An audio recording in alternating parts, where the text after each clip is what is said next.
Hello,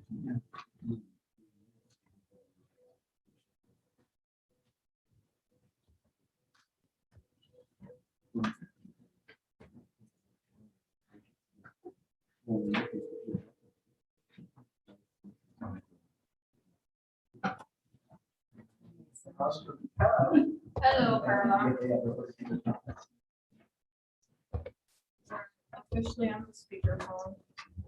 All right, thank you.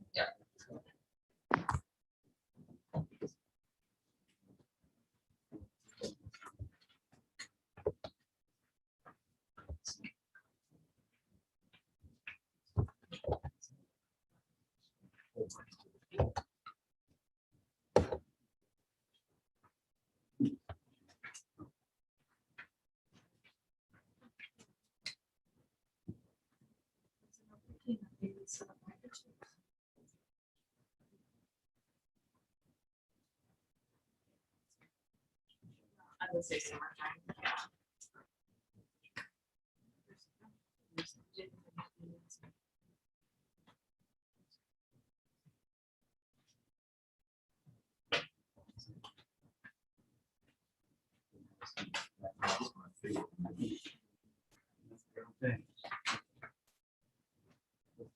Oh, what does this say for?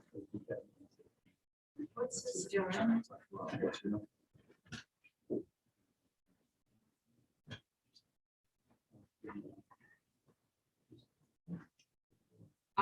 I don't know. I was on 9.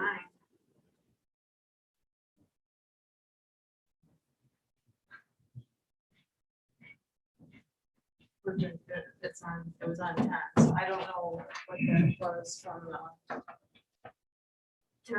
10's a good number.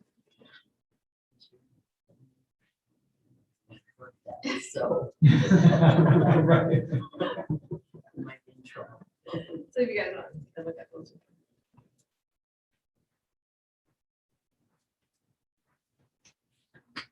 Well, Hi, Ellen. oh,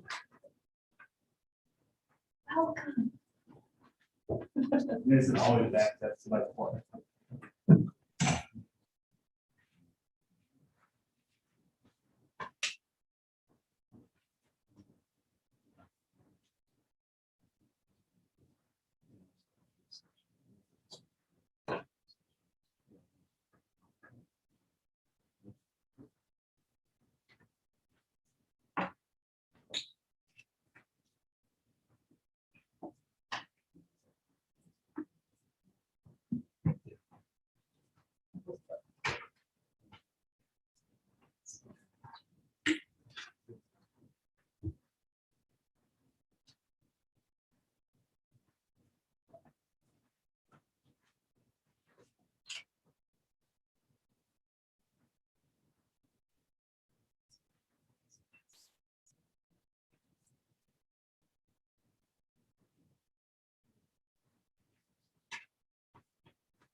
That's the correct answer.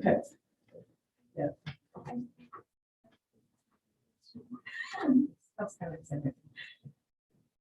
And else. Yes, it is.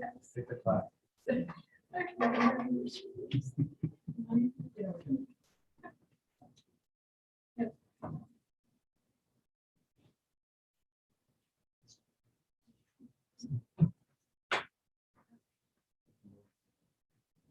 Oh, that's okay. He said that. Yeah, that's how I Did it?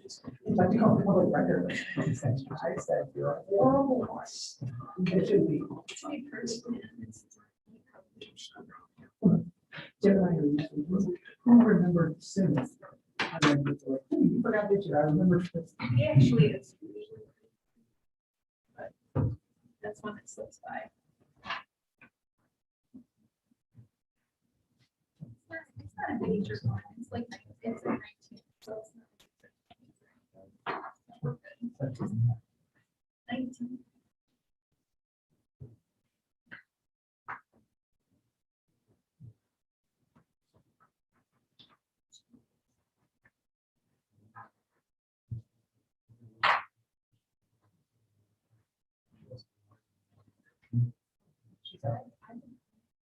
And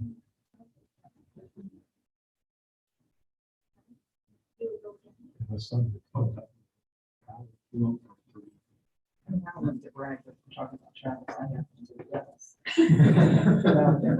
It's pretty phenomenal. That's about it too, let me tell you. Thank you. Well, to top that off, I can Santa's Village. And the base. So you're gonna- I'm the only one old enough here that Santa's Village was the only place. That's about it. Yeah, much choice. All right. It is now 6:30 and we are out of closed executive session. At this time, we'll reconvene the regular meeting of the Board of Education with the pledge to be there. Allegiance to the flag of the United States of America and to the republic for which it stands, one nation, under God, indivisible, with liberty and justice for all. Roll call, please. Mr. Booker. Here. Mr. Herrera. Here. Mrs. Howe. Ms. Mayville. Here. Mrs. Reed Nemick. Here. Mrs. Whitcomb. Here. Mr. Zickert. Here. I'd just like to note that board member Mayville will be attending via audio conference as per board policy 2:220 school board meeting procedure this evening. Are there any items on the agenda any members of the board would like to amend or move? Yes, I would like to request, make a motion that we move item F1, the curriculum committee meeting minutes, and F6, the business services committee minutes, to before consent action items.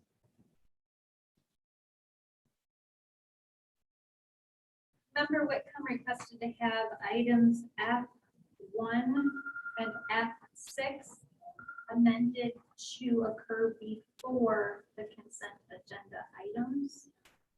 Any other requests? Do I have a motion to amend the agenda as follows, moving F1 and F6, both the business services, the curriculum committee meeting minutes, and F6 being the committee report for business services to before consent agenda. So moved.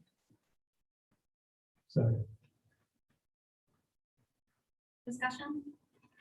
The reason I thought we should move, or I wanted to make a motion to move it, is because both items in both the curriculum committee and the business services committee have recommendations for which we're taking action. So it seemed like maybe if we discuss it, it might be redundant to talk about it after we already voted on the items that's recommended. That was my thought. Any other discussion? Roll call, please. Mrs. Whitcomb. Aye. Mr. Zickert. Aye. Mr. Herrera. Aye. Mr. Booker. Aye. Mrs. Howe. Ms. Mayville. Aye. Mrs. Reed Nemick. Aye.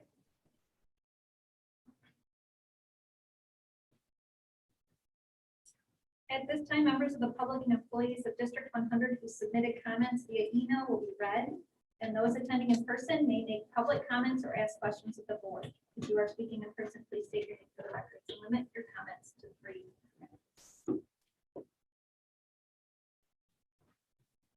Okay. Seeing none, we will move on to committee report, curriculum committee meeting. Mr. Zickert?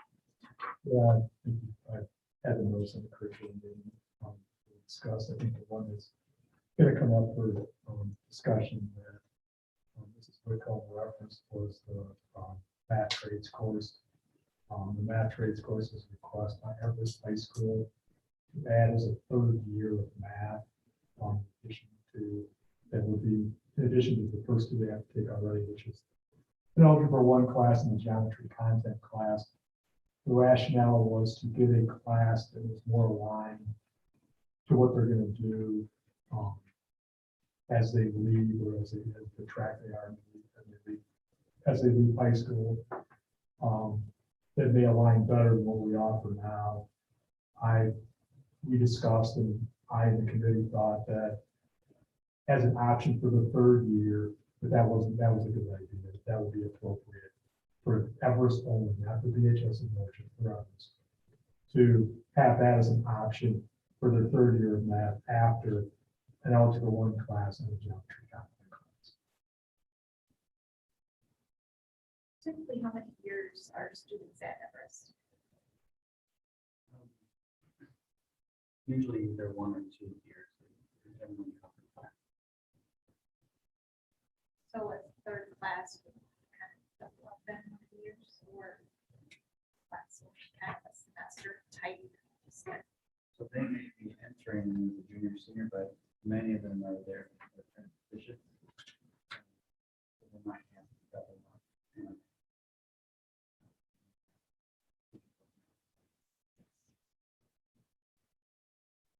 And this is something that we're voting on now that isn't a typical course addition, just so we can get it on the fall.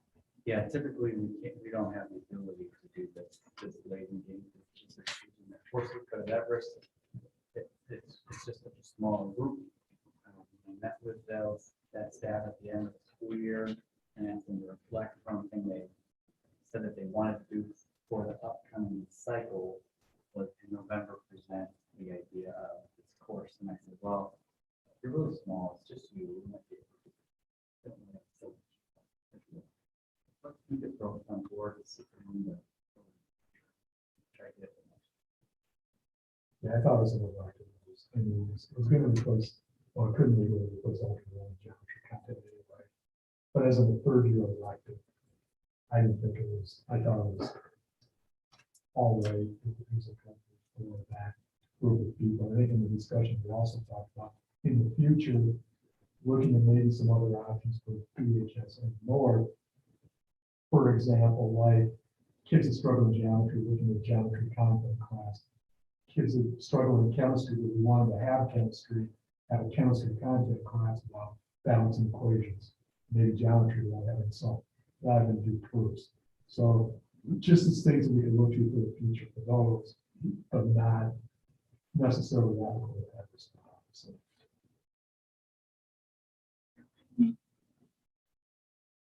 So I just like to indicate that that's why this skipped discussion for this month and went straight to action. So that way we could, if as a board, we decided we wanted to do that, it could become a fall offering.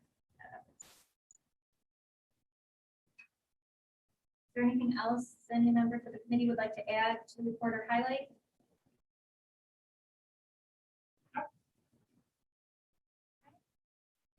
Next, we'll move on to committee report for Business Services Committee. Mr. Booker?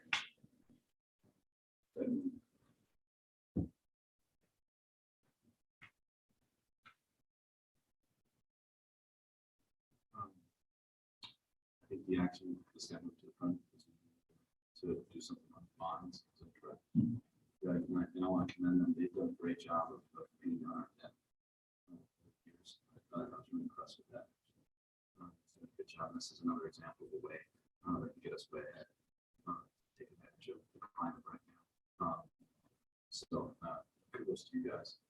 This is a good thing. We just have to decide whether or not we want to for all of them or some. Correct?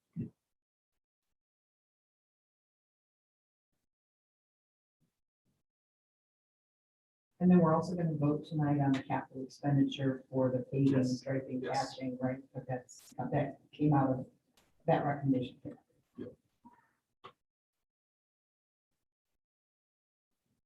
there anything else that any other members would like to add or report or highlight?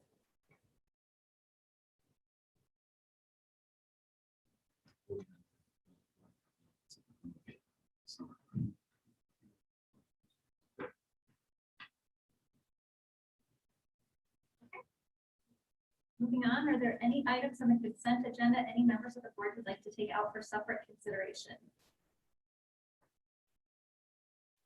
Hearing none, do I have a motion to approve consent agenda items number 1 through 19 as presented? motion to approve consent agenda items 1 through 19. Thanks.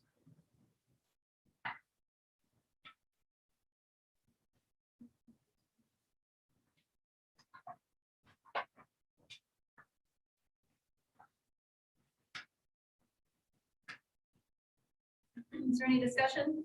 I just wanted to make mention on the insurance renewal that I know we're gonna, tonight we have to vote and we're outside the ability to not vote. We can't withdraw, because we're outside the window of that, but, I would just wanna reiterate the desire to see us take action to pursue independent first dollar carrier bids in a timely enough fashion that puts us ahead of opting out if we choose to, maybe we find nothing better. And the timing on that would be to start in the fall. And that would be something that comes through business services starting. Now, this is more of an education for me, I'm sure, because I don't know if anyone else is new, so I was a little overwhelmed by school Title I plans. That's a lot of pages. Admittedly, I don't. Is there anywhere that tells us what's different this year over last year? It may not be germane or important enough to spend a lot of time on, but there's a lot of words in there. And trying to, just. Yeah, we haven't done that in the past. We could start doing that moving forward. Generally, the documents do describe processes that are similar from year to year. So some of the curriculum and the documents might be different from the past year, some strategies might be different from the past year. So we could, while still recognizing that some of the processes of identifying what we're trying to do to get better, some of the processes around teachers meeting, identifying students for interventions, reaching out to stakeholders. There are definitely portions of that that we could move forward, but we do not have something. I don't think it moves the needle enough to not vote on it one way or the other, but I know that when we've had discussions in the past about grants, and Megan had said, well, if we need to, we'll amend the grant, right? So is this something similar if we got to a point where we weren't going to spend, so we approve it now, do we have to vote if we make amendments to the grants or to the utilization of the fund plan, or? So I don't believe that we generally are making changes that are significant, that they are actually changing the plans that we, the budget, I believe the budget that we submit a budget later on. Right, so typically what happens is this time of year, we get the preliminary allocation of funds from ISB. And that's based on information that they get from the feds. And so, like right now, we've got a preliminary allocation of only about $1 million for Title I funding. But I know what's going to happen in the fall is going to be an additional allocation of funds. And we'll probably end up being in the neighborhood, anywhere between probably $250,000 to $500,000 extra. So basically at that point, what Megan would do is go back in, and we know where we're short, where we really could spend more money, and it's usually like in salaries and things like that, and benefits. She'll start to layer in those extra money to make up for dollars that we can capture out of the grants, but on the initial allocation, we were having to use local funds. So that's typically what happens. The plan itself doesn't change, it's just where the dollars get plugged in to be able to spend those extra allocations. She puts the plan together knowing about what we're probably going to get, which is roughly $1 million. So we might end up getting a little more this year, we might end up getting a little less. But those allocations initially that we get, we know that we're going to have to do what we have to do anyway. And so whether it's the Title I money or whether it's Title I local, we budget for that anyway. Hopefully we'll get more Title I money to be able to do the grant. And then is the board notified when that happens, look, fingers crossed, right? And local monies come back out of funding some of the things in the grant, then do we know, or does that just automatically go back into the budget and say, okay, look, it was needed here, it goes over there? Yeah, it just didn't get spent. It Yeah. usually what happens. So it'll go back. Those line items, yep. Thanks for the education. We typically release things at two schools that are Title I, like South and California. For example, I know those two schools, it's not a Title I teacher. Correct. But knowing they still have kids that still even though economically they don't qualify for Title I, that doesn't lessen the need for some of those kids there. We mirror some of the stuff private schools would do there too. Yep, so what Matt's talking about there is you have to have a local layer in place. So all the elementary buildings have a local layer that's in place, and then based on your student makeup, that's where you use the additional title money to layer in additional supports for the kids. And so everybody's got a base layer. We have to provide the same base for all of the buildings, whether they're Title I or not. So the additional spending ends up going to the buildings that are.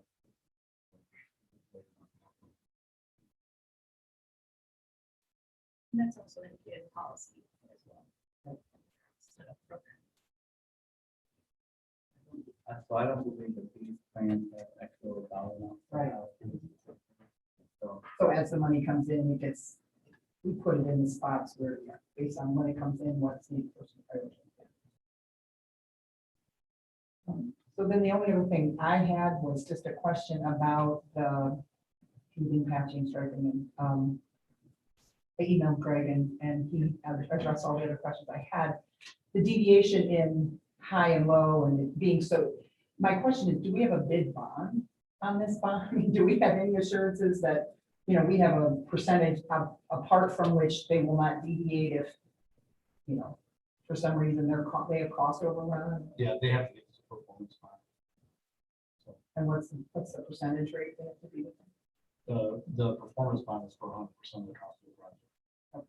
So if they don't end up finishing, the bond company's gonna have to get somebody in here to finish up the work. Okay, and they have no provision in the contract that allows them to modify it if their costs go up, if materials are more expensive, or, okay. That is coming up, just so you know, because we're already getting contractors. Oh, yeah. That are telling us, hey, look, I'm gonna give you a bid, but I'm only gonna hold it for 15 days, I'm only gonna hold it for 30 days. You know, and if you don't agree to get back within those number of days, I want an escalator built in, and I can escalate by whatever my costs are. Yeah. Which puts us at risk, and so, Yes. you know, sometimes these look like they're coming fast, but there is a reason that they're coming fast, and it's because contractors will not. Yeah, it's sort of relocking on a mortgage. They want the option to unlock it. and relock it. Because the minute that they know from us, paying, they like in their costs. Mhm. I was just surprised in that one, because one was just so significant. I call those courtesy bids. It almost crazy. Right, so. One was crazy high, and the other ones were pretty close, and this one was. But the Really? really low one is the one that's being recommended, Yeah, it is. Yeah. Those get. which is nice to save them. money. Yeah, solid references, and, you know, a lot of times we'll get a courtesy bid like that, somebody wants to make sure they stay on our list to keep doing work for us, but they've already got plenty of work lined up, they'll throw a ridiculous number at us, just so they can make sure that they stay on the list every year. So sometimes you'll see wacky numbers like that. One other question, just regarding the Title I, roughly, do we receive about the same amount or have we received about the same amount that we've got in the past few years? It hasn't drastically gone down or increased. It's been really solid between 1 million to 15 million. Any other discussion? At this time, I would like to acknowledge the following donations. School supplies, 204 pens, 420 glue sticks, 99 pairs of scissors, 1,044 pencils, and 99 erasers from John Jackson, parent for Caledonia Elementary School. And 300 temporary masks and sanitizer from Circle K for Meehan Elementary School. Roll call, please. Mr. Zickert, Yes. Mrs. Hauk, Mr. Booker, Mrs. Whitcomb, Yes. Ms. Mayville. Aye. Mr. Herrera, Aye. Mrs. Reed Neiman. Aye.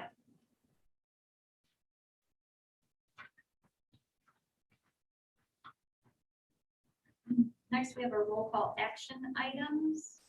I have a motion to approve the dual credit memorandum of understanding between Rock Valley College and Belvidere School District as presented. So, Discussion?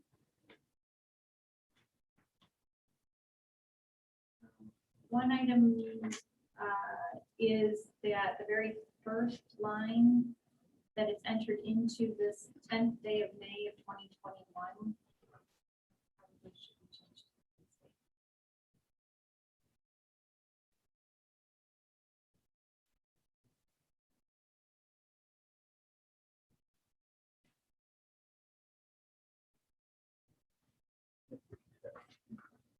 Do we need to amend?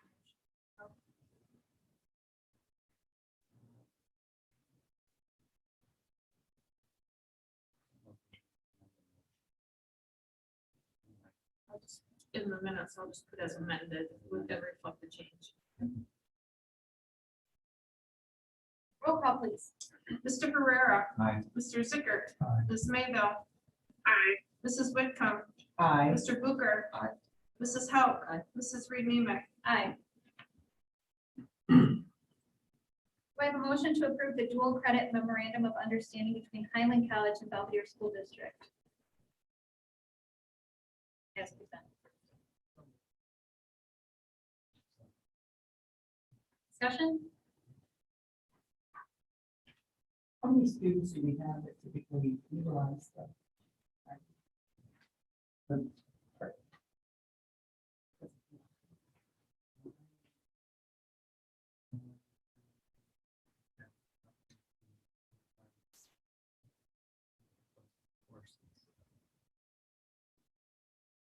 We'll just probably have one section of each course. That's not it.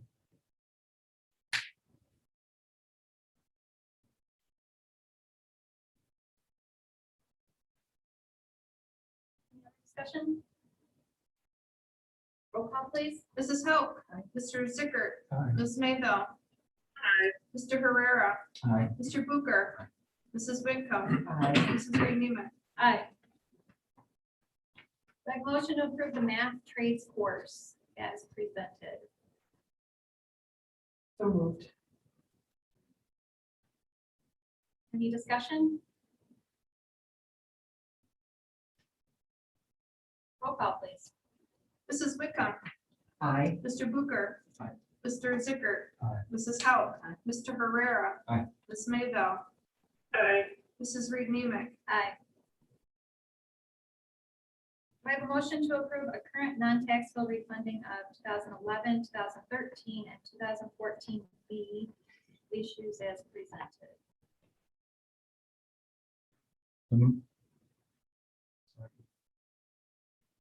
Discussion? So you've got some options here on what you would like to try to accomplish. So first one, which I don't recommend. is do nothing. The second one would be to do what we call non-taxable refunding of a couple of those issues.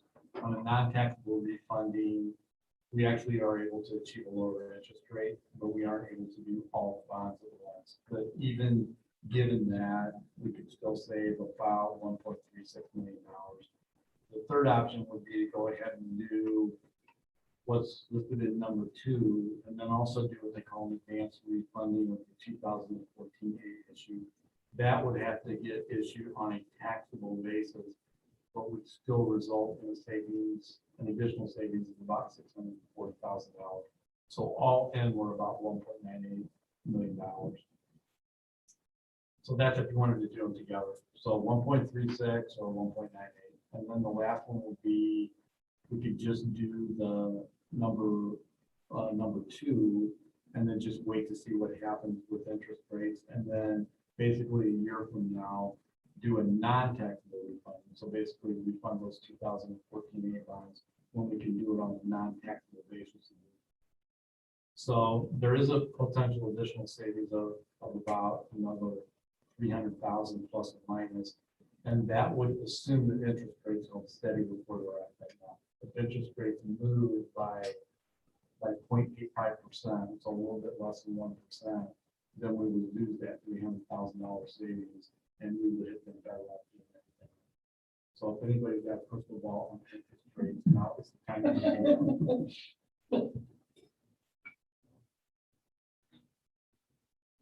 Now, a week ago, I would have said, man, we need to do this.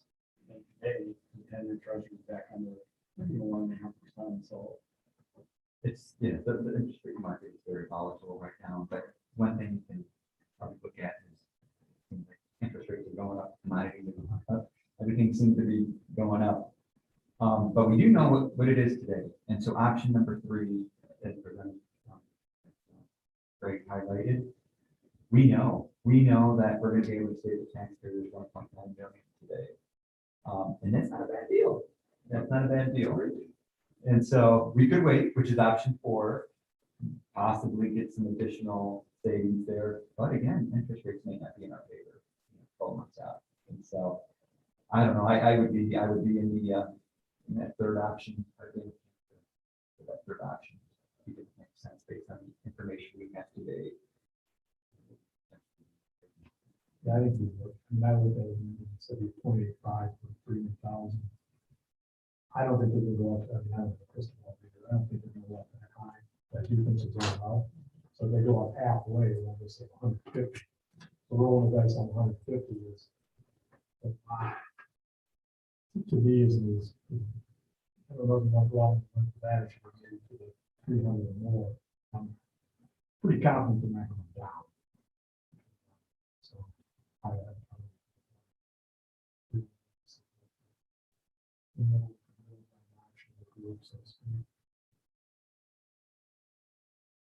I would just like Greg to repeat some of that in English. As I continue, I did just learning, so I mean, I think I would defer to, the idea that you know what you're talking about. Clearly, we're positioned well based on, brand new committee members, prior committee members saying, there's been a deliberate approach that has yielded really good results.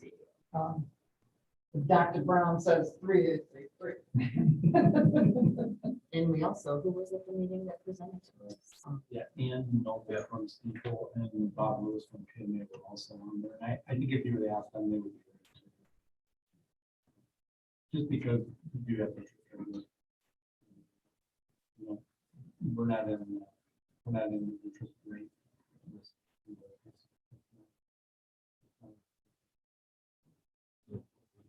It's kind of a rare situation. Normally, it's really what.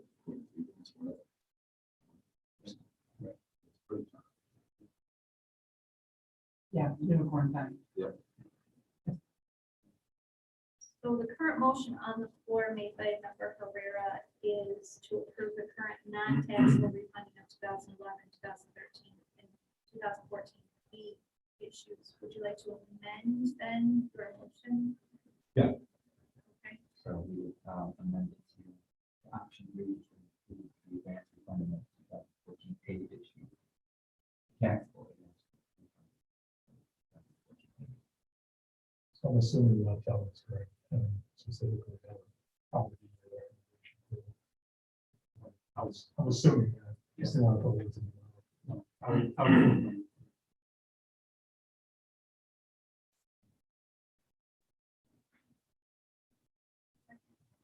Do I have a second? I'll second.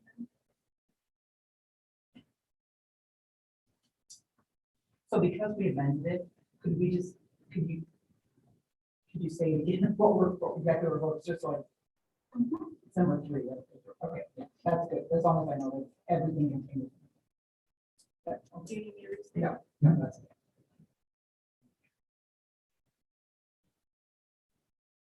Okay, so the motion on the floor made by Member Herrera and seconded by Member Booker would be to move forward with the current non-taxable refunding of the 2011, 2013, and 2014 B issues, and the taxable advanced refunding of the 2014 A issue at this time. Roll call. Mr. Herrera. Aye. Mr. Booker. Aye. Ms. Mayville. Aye. Mrs. Hauk. Aye. Mr. Zickert. Aye. Mrs. Whitcomb. Aye. Mrs. Reed Nemick. Aye.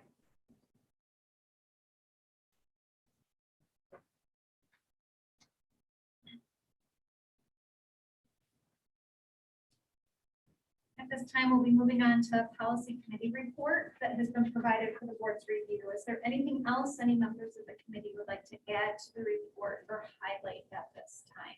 Mrs. Whitcomb?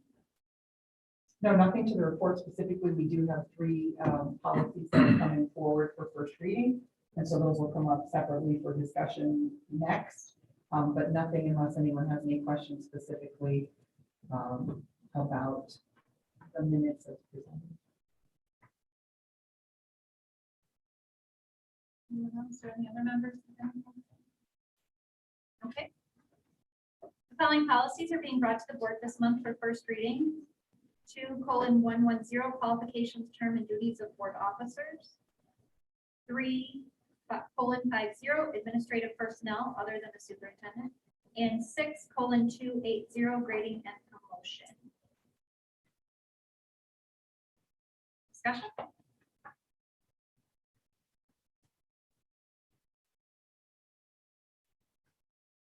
Well, I guess I'll start with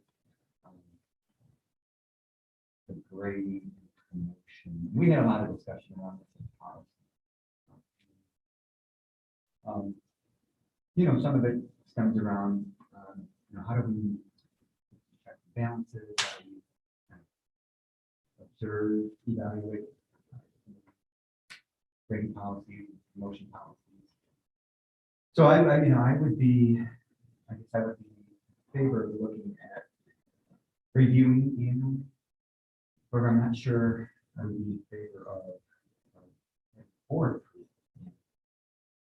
I just think that if we start doing it, the board starts approving it annually, we take away some of the accountability on administration, the administrator who's hired, and for staff, put these grading policies and procedures in place. Because some of it's going to drive student outcome, it's going to drive student achievement, it's going to drive graduation rates. Some of it's going to drive how some of these students are going to do on their Illinois assessment readiness exam, SAT. And I mentioned graduation rates, and also how some students are, what we're tracking in terms of early college coursework, and even some post-secondary enrollment. But and so my philosophy around this is that we have the superintendent board. That's how we should model and hold the superintendent and administration accountable for those outcomes for the student body overall, for that. So reviewing it annually, great, but let's continue to put accountability on the superintendent and administrators.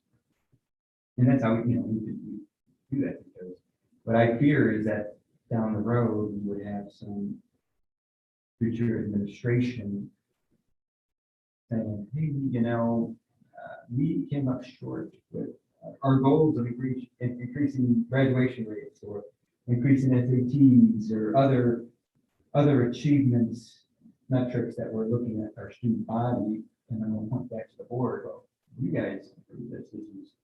Because you guys did it, it's not my place. So I fear that we could have some issues, and then that cascades down and how you hold everybody accountable all the way down in terms of how you keep folks with the goal of increasing our student achievement, performance, graduation rates. And so, so I would be in favor, as I mentioned before. You don't have a problem reviewing annually, but I would rather just continue to have the administrators continue to have and be able to have the flexibility to create these grading and promotion policies. Because at the end of the day, I'd like to see us hold them accountable for those outcomes of how we are going to evaluate our success with student progression and advancement. No, at the policy meeting, what I'm reading is it says for review and vote to approve is continued use in the annual report. You didn't discuss changing it. You just, am I understanding that correctly? It wouldn't, the policy doesn't change it. It just adds an additional layer, correct? The policy, right, and the language that it would add would be that a report would be presented each November that would be reviewed, and then the board would vote to approve the continued use of the current grading and promotion system, and then prior to implementation. If there was to be a change in future years, I mean, that language predominantly exists, that, But yes, no, absolutely. It's a matter of saying that there would be the report provided by the superintendent annually in November. That was discussed at some length, and the timeline was dictated to the best of his ability by Dr. Leeson. He's like, nail me down to a time frame. I would say we get our sort of, standardized testing results and things. That would be the best, most optimal time for such a report to be called for. And then it would then be reviewed and a vote to say, okay, is this system of tracking, grading, and promotion still working? And if so, we vote to continue its use. Obviously, it wouldn't stop on a dime. We wouldn't be looking at saying, okay, starting in December, there's a new, but that the board could then say, we would be tasking you with going forward for the following school year or the year thereafter. Looking for, finding, evaluating other options. This, so what we're adding does totally change how it reads. though. Am I understanding that? Like right now, Dr. Weissman would have full control, and this is saying that the board would have full control. So it is changing the policy. I just want to make sure I'm understanding. The Yeah. board- I'm sorry. Go ahead. No, you're great. The board would have the ability to review and agree with or disagree with it on a yearly basis. Because right now, there is no checks and balances in the system. If he says review, we review right now. We should be reviewing right now, right? But there is no, if the superintendent decides to continue to do something, there is no recourse. There's, to the contrary of Jorge's statement, there is no accountability. Now, And how do other districts around us, do they follow the press recommendation? The ones I've spoke to follow the press recommendation. Is there any around us that doesn't? I know we've looked at, policy for Huntley, Woodstock, Harlem, Rockford. Sycamore, and everyone, all the districts that we looked at their policy, they all. And press, so I did a little research, guys. So, I mean, part of the press's deal is delegate authority to the superintendent. So I guess my question would be to the policy committee, probably you, Allison, because you're a long time. How many times in the past have we went against press, like totally change a policy? As far as recommendations, I know we tweaked them and we, changed things here and there kind of to, fit our One I district. can remember for sure is when we went from 5 minutes of public comment. But I took that one personally. But I wonder how often do we do that, and like what would be the reasons for going against what most districts do? Like how are they able to manage it in the same? Well, there were, to indicate Mr. Zucker, there has been a time when, press said due to some legislation that came through because of, it was, I think it was a trial or some kind of case that came through that said that public wasn't feeling this the right to speak. So it was recommended by press at 5 minutes. We kept it at 3. That was one time. Another time was the extracurricular policy that dealt with eligibility in regards to number of classes. That one was one that had been different that Belvedere had in regards to having to pass 5 classes with at least just the average. And that was something that Belvedere had done differently than what press recommended. And then we amended that slightly differently from there. Those are the 2 that are coming to mind. But it's not. Most frequently. We do tweak sometimes. Another one that came for first reading, but then ended up going back to committee. And in fact, it's still in committee, I believe, is the administration of medications is one. Because there was some law language that was changed in regards to not having to provide having undesignated medications. and it was indicated, press said, you know, you put this, and this in there, you can, or if you don't feel comfortable, you don't have to. So, there are times when things that press recommends are not in there. There are times that, wording is changed, wording is vague, sometimes it will be changed as well. So, Generally, though, most of the recommendations, most of the comments. follow that.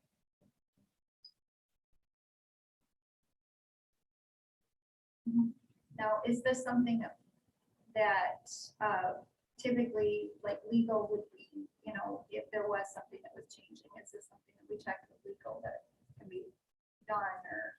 Yeah, no, we did not, this is not something that came up. so we could definitely follow up with that. There was no indication at the policy committee meeting that it would need to be checked legally. It was known publicly at the meeting that it was going to come for first reading, nor did I know that there was any intent, which is fine, we can take it back to committee, that there would be an exhaustive evaluation of what other districts were doing. There was no conversation surrounding, you know, going out to a number of surrounding districts. So we certainly could have done that before the meeting, the first meeting, you know, we had a number of weeks, maybe I would say that might be a takeaway in the future. Maybe we would do those things ahead of an initial conversation about particular policies so that we don't find ourselves at a first reading that's going to go back. You know, we could maybe do that if it was felt that we would do that, you know, prior to, because like, for example, the next policy committee meeting is on the 30th, but that's already been known and published now for nearly a week, right? So we would have plenty of time to do those front end evaluations if there was, you know, because one thing we have added to the policy committee, and maybe others have as well, is the notion that the reason for its existence on the policy committee meeting is presented there. So in this particular case, it was brought forward by a then community member, now board member, that came initially to the board last September, but never made its way to committee. And so it was known, so I would say maybe just in fairness to the committee and to all participants, if we have enough time, sometimes we don't, we probably should be doing that exploration before we come to it, you know, when we can. So that if, you know, and if you would task a policy, I don't know, maybe you task someone at the policy level to say, okay, let's evaluate the press language on the policies of a number of districts, but that's now been done subsequent to, you know, to the meeting. So we can certainly take that one back to the next meeting, add it to the agenda and have continued conversation to see what would come out of that. I guess I'm new enough to say, I don't really know enough about being married to press language. I'm not real concerned about, I mean, I'm concerned about what's right for our district, what's best for our district, as long as we don't get ourselves in any legal jeopardy. You know, so if it's appropriate to task legal with weighing in on it, that's great. But I would probably worry less about deviation from, you know, press a specific language and say, okay, if legal says it's okay, then I think we find board consensus and make it the best decision we can with the sitting board. I can't imagine traditional organizations that it's not. I think I would work with roughly any time.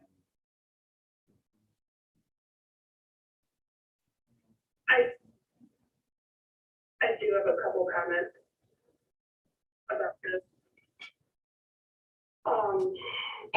I'm sure I try not to act as the board attorney, but I can't see any reason why legally this would be a problem. I have a couple concerns with it.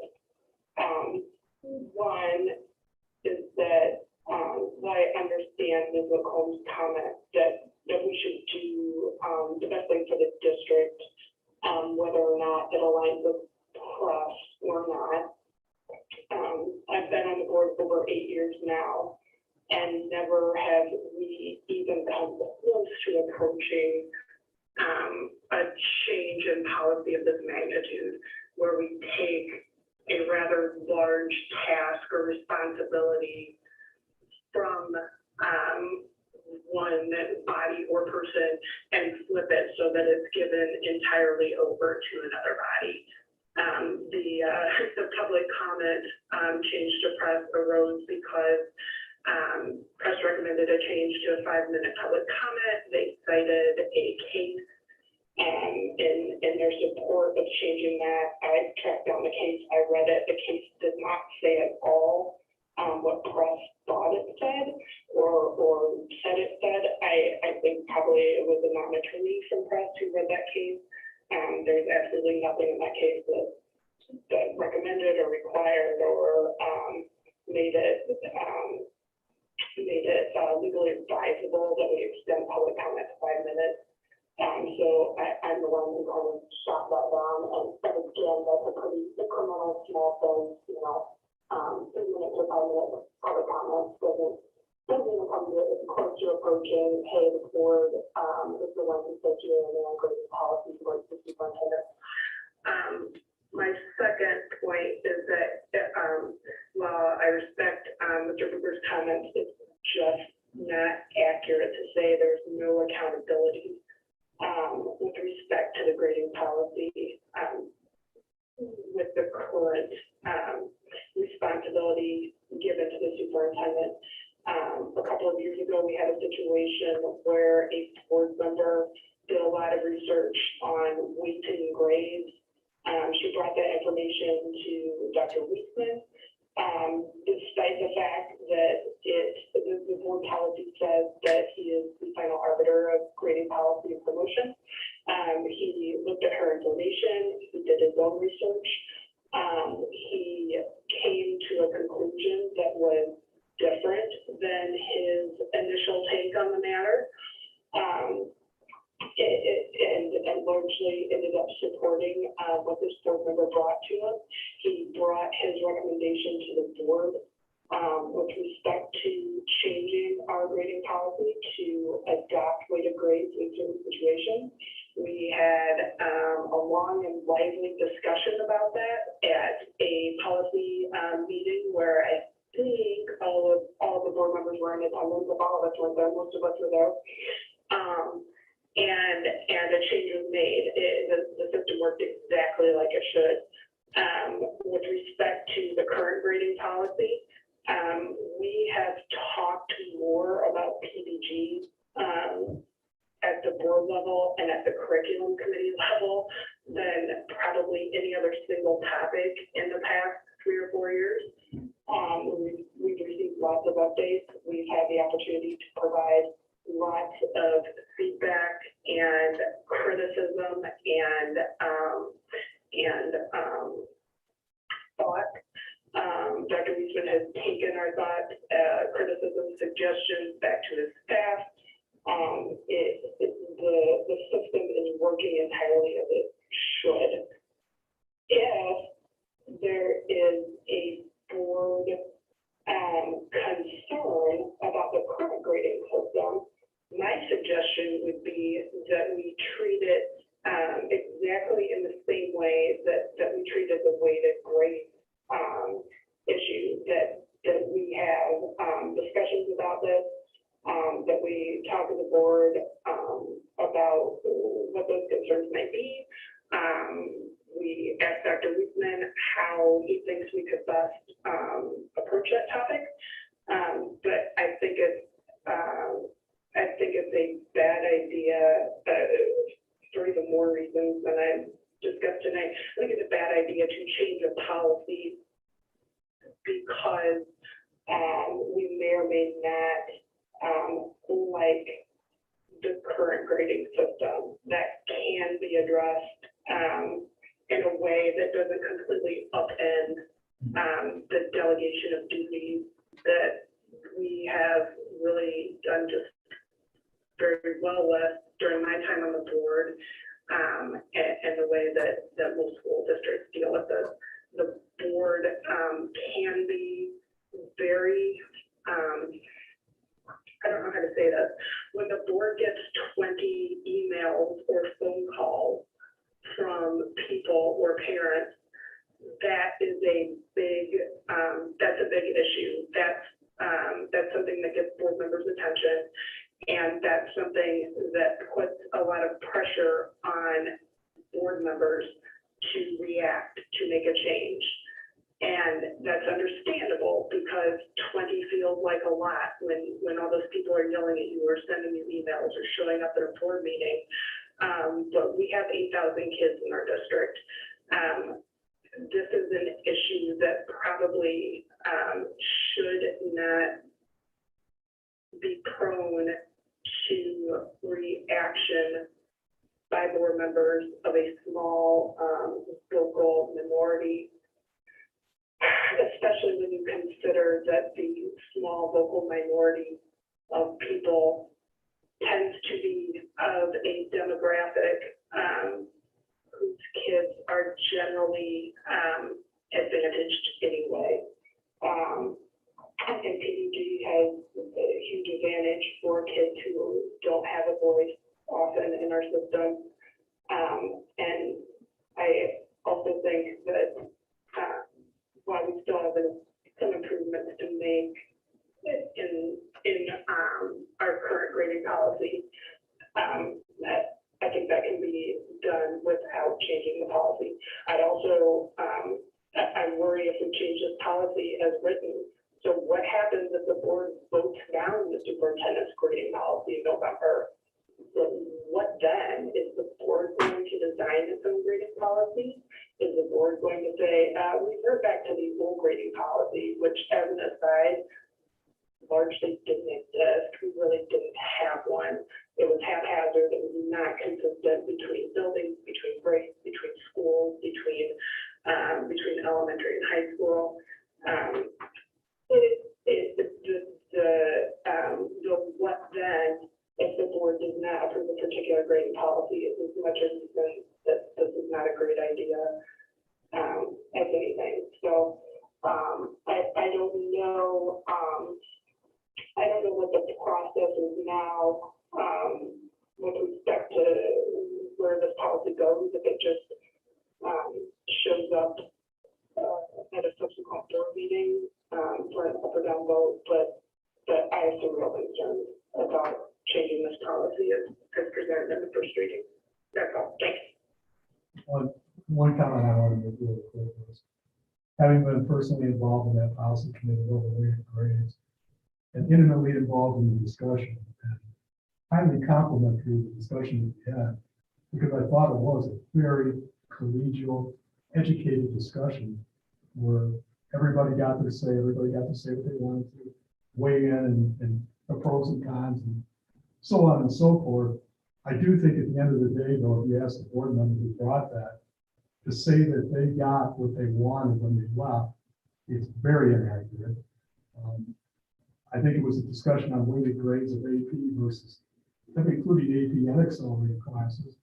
Dr. Weisman was a big proponent of accelerated classes, having weighted grades at the meeting I was at. The accelerated classes was the big debate on whether to include those or not. And in the end of the day, they weren't included. So even though that isn't relevant to the PDGs, that the idea that meeting on weighted grades was significantly changed by the discussion at that meeting, having personally been there and actively involved in the discussion. I'm not sure really, unless I missed something in the subsequent meeting, didn't necessarily reflect what I remember. If I could just speak to that really quick. The grading policy as it stood before Ms. McGowan brought her information to Dr. Weisman did not provide for any weighted grades. After Dr. Weisman did his research, he ended up agreeing with Ms. McGowan that AP classes should be weighted and disagreeing with Ms. McGowan that accelerated classes should be weighted. So that was his recommendation at the policy meeting where we discussed this. It is quite true that the board member who brought this to Dr. Weisman did not get everything she wanted. And that sort of makes the point that I'm making. I don't think one board member should choose the grading policy for the district. To my knowledge, Ms. McGowan is not an educator. She does not do this for a living. She did a lot of research on it. She did a lot of work. Dr. Reisman also did a lot of research, did a lot of work, did a lot of talking to other school districts, did a lot of talking to his staff. And a change was made because this board member brought this information forth. It might not have been the entire change she wanted, but the system worked. So it's a situation where you see that it's not accurate to say there are no checks and balances. Dr. Reisman doesn't just file forward with what he wants to do with complete disregard for board opinion. Anyone who's been to meetings who has watched him operate over the years knows that that isn't the case. There have been many situations where a decision is solely within his discretion, either through board policy or sort of because it's not specifically allocated to the board, where he brings those topics to us and says, hey, what would you guys like me to do on this? There is no, it is absolutely unimaginable to me that if a majority of the board sat down with Dr. Reisman and said, we want to change the grading system, we do not like what you're doing, it doesn't align with this new board's goals, that he would say, nope, this is my decision, I'm plowing forward regardless. That's absurd. You know, if that happened, will we have to do a new strategic plan? Will we have to completely rethink where the district is going? Yep. But the role of the superintendent is not to disregard his board's strong feelings about something like this with no regard for their input. Again, there's a reason why this sort of decision is left to the discretion of the superintendent, not the board. It's a good reason. And I think past practice on this board has shown that it works. I just say, you just basically agreed to what I stated as a new policy. If the board reviewed this and voted, and the majority of the board voted, they wanted to see something different, you just said, then obviously the superintendent should probably honor that. So then that's saying that this makes sense, does it not? No, because what happens then? What next? Exactly what you just So the board said. sits down at a vote in We have to November do and another says, we strategic don't like your plan. grading policy. Okay, what next? So then Dr. Reisman comes up with a new grading policy and the board votes that down and comes up with a new one and the board votes that down. Again, this isn't about the policy. It's about proficiency-based grading. And I think we should be, And I'm gonna disagree with you there. I am gonna disagree with you there, Carl. I think you made a very valid point that I wrote down and is a great takeaway as we take this back to committee, which is what then? Because it's a valid point. Oh, okay, so if it got voted down in November, oh, well, there seems to be that there's a potential hole that would exist. So I commend and I think that's a valid point. Okay, well, if not this, then what, right? What does the tasking look like if things were to go forward and look differently? But I can say, the position and the conversation as it related to the policy committee, while specific to Tom mentioning some conversations he historically had that led to his concerns about the arbitrary nature of the selection without the input of the board, specifically related to PVG, none of the other conversation related to, as it relates to this policy, was in any way related to its design or intention is to do away with the current grading system. So that's factually inaccurate based upon the conversation that night of the meeting. There was no, conversation about specifically leveraging the need to vote to be able to do away with an existing grading system. that conversation. I appreciate that, Lisa. I think, and I 100% believe you that that conversation did not happen at the policy meeting. But I think it would be disingenuous to suggest that that's not what this is about. And I'm not saying you're trying to be disingenuous. Yeah, because it's not for me. I've never spoken publicly about PBG, and I'm not speaking about it now. That conversation did not happen at the policy meeting. I don't want us to change a good policy because of someone's unhappiness with the current grading policy. And it is factually inaccurate to say that this board has not had any input or conversation or criticism or done any work with respect to the way PBG has been developed and implemented. It is flat out wrong. It is inaccurate. And I can't make that more clear. Ms. Hauk and Mr. Torbert were the most recent members of the curriculum committee. I think PBG was probably on that agenda virtually every meeting for the past 2 years. Prior to that, when I was on the curriculum committee, before I was board president, PBG was on the agenda constantly. We've talked about it at board meetings ad nauseum. There have been pointed criticisms, conversations happening at board meetings, at committee meetings, and one-on-one talks with Dr. Weissman. It is just not true or accurate that the board has not had any input, has not had any effect, that there have been no checks and balances on Dr. Weissman in this matter. There has to be a decider.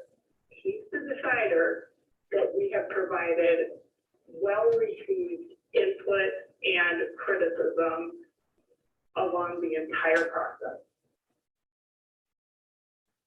So I think the position is not whether or not there's been ongoing conversation subsequent to the decision to implement a grading system of any one. The example I used at the board, at the policy committee meeting was, if we decided tomorrow to begin to grade on a system of carrot, peas, corn, and potatoes, whatever the system was, the issue was that it could just, without consent of the board.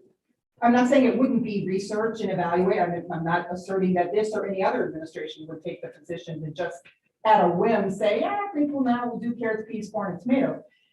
I'm saying that the position was, does the check and balance need to exist at the front end so that not that subsequent conversations haven't happened, or that there isn't a continuing conversation about its effectiveness, but that change was made without the need for there to be a review and or vote by the board. And this was never, I disagree that you're saying this is about PBG. It's about checks and balances. And when I met with all of the different board members prior to me deciding to run, the ones that would meet with me, some never did. And I asked them, I said, where are the checks and balances in the system? Who made the ultimate decision on all these things? And repeatedly, I was told it was Dan. And I asked the board members, I go, did you push back on that, or what you doing? And repeatedly, I was told no. And so I believe there should be a system of checks and balances. And I think if things are going well and they're successful, and the people who are here representing, which are the teachers, the students, the parents, if they're happy with it, then why would it not go through a vote every year? And it would be business as usual, and it wouldn't be a 1-minute conversation. But if they truly don't feel that way, the people that voted, all of us here, should have a voice and a way to have a checks and balances in the system. And right now, per Dr. Weissman at the meeting told me there is not, and there should be. I don't know why anybody would be afraid of a system of checks and balances. That's mind-blowing to me. This isn't a PBG conversation, but I do have one question. And I just want to make sure you said this correctly. You said the opponents of PBG are a very small group and primarily advantaged kids. Parents of advantaged kids? That's what I heard. I just want to make sure I got Okay, that. let me tell you what I said. I said that when the board receives criticism, emails, phone calls, people who come and talk at meetings, by and large, those people are candidates of children who already have all the advantages. They are the Mayville children, they are the Health children, they are the Booker children, they are the Reed-Nemick children, okay? That, I stand by that entirely. I will say, That is what I said, all right, okay? just I make did sure. not specify PDG. I also want to make clear that in any system, if you look at our federal government, which is built on a system of checks and balances, there is a decider, correct? So there is an ultimate decision maker. And frankly, we are the ultimate decision maker. We hire and fire the superintendent. There is no bigger check or balance than that. So despite the fact that we obviously completely disagree as to whether or not the current system with respect to board input, discussion, criticism, feedback provides a check or balance, we have the ultimate check or balance. We employ the superintendent, we're Dr. Leesman's boss. The voters do elect us to represent them. And my final comment tonight is that to say this is not about PBG, which was my entire 2-hour conversation with you and Ms. Rhodey prior to you being elected to the board, is completely disingenuous. It is. This is 100% about PBG, and that is fine. But let's have a conversation about that and not pretend that the fact that you really dislike PBG has absolutely nothing to do with the fact that the one policy you pulled out to completely swap ultimate responsibility for just happens to give the board authority to do away with the grading system that you hate. I don't hate everything about PBG, and I guess we're gonna make this a PBG conversation today, which was not my intent, and that's not what the policy is about. It's about checks and balances. It's about representing our constituents, and I can't say for positive, but I think I probably knocked on more doors than anybody in this room in running for election. And I didn't knock on those doors in my neighborhood. I knocked on other neighborhoods, really more on the opposite side of town where I live, because I wanted to make sure that I understood exactly what the people felt in regards to curriculum, in regards to back to school, in regards to how things were going, about how transparency is done, many, many, many things. Okay, and this policy has to do with all of those things. And so I vehemently disagree with you that it's about one thing, because it's not. It's about being able to represent our people the way they want to be represented and making sure that their voice is heard. So let's go back to the policy itself. This came out of policy committee, correct? Correct. And was there dissension in policy committee? Just whether or not it should be sent? Yeah. I think it just, from just having been a bystander. And Jorge, correct me if I'm wrong, it was just the policy committee meeting. Let Jorge and Lisa come up with a proposal, because we had nothing there, nothing to go on other than what was there. And then use that as a discussion point for further proceeding on whatever Jorge and Lisa came up with. But there wasn't any, right, this, we're gonna vote, we think we have to vote on this, whatever. I don't think I'm. Discussion. No, yeah, it was discussion. Yeah, and Yeah, Jorge's it was position meant as a has discussion, was meant as a discussion start. Right, and Jorge's position has changed, and that is his prerogative.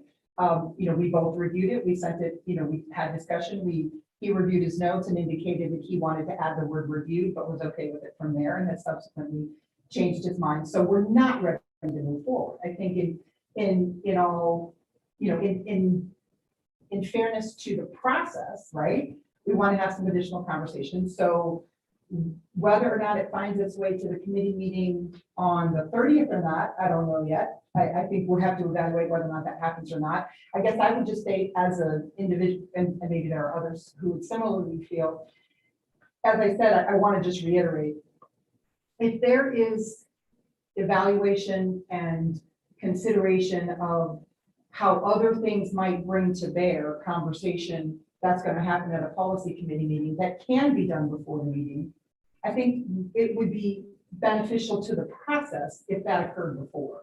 So if, for example, Dr. Weisman in a thought, oh, that policy's coming up, let me see what every other district in the area is doing it. Maybe the 2 weeks before the policy committee meeting, rather than the 2 weeks after, before the next board meeting, would be a better way for us to do that, because maybe we would have had this conversation prior. And I don't know if that will happen at other policy or other committee levels or not, but, you know, just for the purpose of, you know, using time efficiently, maybe we do the vetting ahead of time.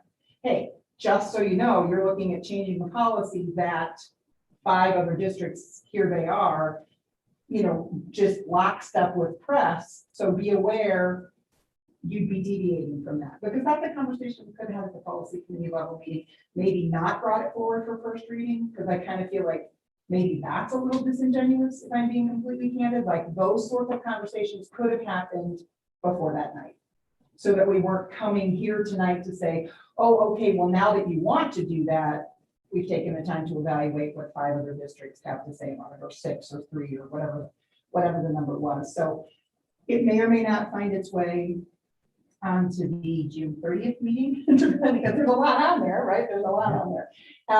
But I would say, obviously it's not required, but and maybe I shouldn't even say this. I mean, can all the board members attend policy? I don't even know how, because it's under open meeting. Okay, so, you know, everybody can come then. If there's continued need for discussion, that's the whole point of this process, right? Is that we figure that out, that there's discussion and that there's conversation. I thought that was great. Yeah, I do too. And if there's need for continued discussion, I think that's great as well. I would end my comments on this particular matter as saying, again, I think Carl makes a valid observation. What then? Like, we can't leave a hole. Oh, okay, well, November 1st, we get the report. November 2nd, I hope you have something else in the hopper. Okay, so that's a valid consideration we need to evaluate. And secondly, I just want to end and reiterate that nothing about the process of leading up to the policy committee meeting, the policy committee meeting, the subsequent conversation was ever targeted to be a PBG conversation, or specifically in any way with a bent toward a change to the PBG process or conversation. It was precipitated by the idea that that system, as I understand it, based on Tom and what he brought to the committee, was precipitated based on the fact that it never came for a vote prior to its implementation. Not that after its implementation there wasn't conversation, but that it was arbitrary. Now, again, that's other people's word, that it just was approved without, or was implemented without the need for approval. And the idea of this was to say, where do we put up a gate or a fence that says, bring up the idea, bring your research, validated data and information, and approve to you for utilization. So, and Can I ask a quick question of Dr. Weisman? Yes. Dr. Weisman, so when did PBG first appear before the board? Was it part of the strategic plan? So PBG has been a discussion since before I was part of the district. But part of the strategic plan is implementing a competency-based system, which the board did approve. And then probably the scoring system that we use was something that maybe 3 or 4 years before I came into the district was discussed. Okay, so it was part of the strategic plan, which was created by numerous stakeholders and approved by the board. Is that correct? Yes, and then I think also the initial pilot that we did for PPG was approved by the board a year after the strategic plan. Okay, I don't have any other questions. Thank you. And honestly, I don't really know that there's any reason for any continued discussion tonight. I think we've said, look, it's got to go back to committee. There's no reason, it's not gonna come for a vote. I mean, unless that's what other people want to do. We could vote up or down next month and say, whatever it is. But I think the purpose is to come to unity as best we can with the best information we can that we think best serves the, students of the district and their staff. And so it's gotta go back to committee. The long and short of this, if I see it. One last question. So she said this came up for approval by the board. After that approval, when does it ever get approved by the board again? After that point? It does not. Never. Right? Never, ever. There is a pilot program policy which is separate from grading promotion that indicates a pilot program is presented. And then at the end of that term, it is presented again as to this. Okay. And so are we still in the pilot phase of this program? No, no, And did it get approved then for? There was no approval process again? I think So that. when does anyone get a say after an initial approval? When does it ever reviewed and approved again? Where's the check and balance system? So, yeah, I'm mostly kept my comments to myself. What I think the board may want to consider with the policy is have an overarching view or philosophy on when and where that check and balance occurs, or when and where that gate maybe happens. Because you do need to determine when you want to put a gate in place, and the large majority of policies that you have actually are designed to say this is when the superintendent makes the decision, and these are the rules around that decision. Even in the policy that we're looking at right now, it does say at the beginning the superintendent establishes the system of grading. It also says later things like administration determines remedial assistance, the administration determines when grades can be changed, and there's not a gate per se on those decisions. So I think probably bigger, when you're talking about this as a board, probably part of the bigger conversation is why are we choosing which areas we want to put a new gate in? Because there's going to be a lot of areas where the superintendent or the administration are making decisions without board approval. So it would be helpful for myself or other leaders to know why certain decisions are being changed from administration or superintendent discretion to not. Well, the good news is they're not. The good news is that this is just a conversation surrounding whether or not they should occur or not. And so I think that's valid, and that your position is, I think, I don't say that I think your position is valid. I think that the comments are valid in that they should be a party to the discussion and dissection of this or any other policy. I think the fact that this is the only policy that came forward, and there are others, as you said, if the intention was to come in and make sweeping change that said, let's just put a gate everywhere we can, there would have been a lot more policies that might have come forward. This was something that got attention because it had previously not.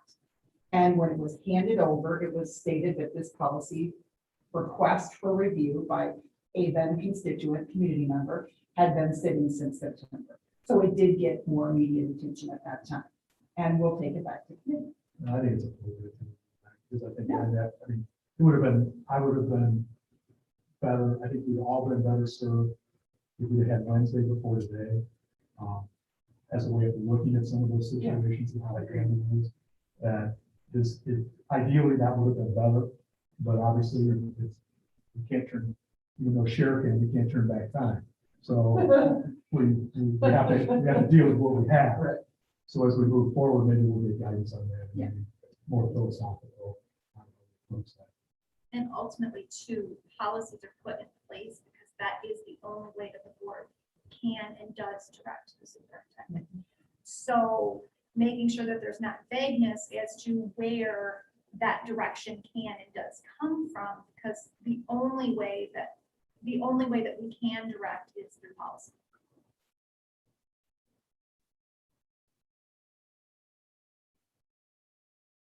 Okay, there are the other two policies that were up for review. Is there any other discussion in regards to those two policies before we move on?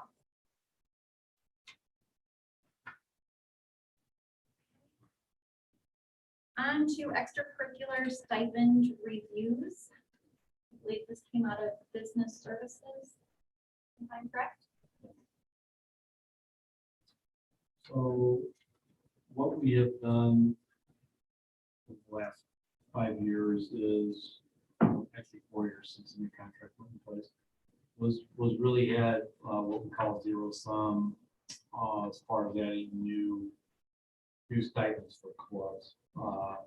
Historically, some clubs don't run every year. You know, they just don't have enough kids, or they've kind of gone out of favor, so they kind of dropped off the list. So sometimes new clubs will come up, they'll get funded because other clubs haven't been running, and so we've been able to manage the amount of money that we paid in stipends for clubs just within the existing framework of the stipends and the dollar amounts that were originally approved. So that's what the recommendation is for these. This is a good process that we go through. Alan is actually one of the ones that leads the committee on doing this with the athletic directors and you know, a large group of teachers that participate in this. And so these are the 3 that came forward this year. The recommendation is that, you know, go ahead and agree to it. Under that zero sum model. And we do know that we'll have some. So that's the first piece of it. So the second piece was athletics. And so when we looked at those, we kind of had pause collectively as a group on those. The first 2 are clubs, or actually athletics that don't currently exist at the middle schools. And the other ones are coaching positions that do not currently exist in the current contract. And so after we looked at those, we really thought that those were probably ones that should wait and should come up with kind of. So that's kind of what we did on those. So it's really your guys' decision to make on this. And we did recommend approval of clubs, and then we recommended waiting on the coaching ones until.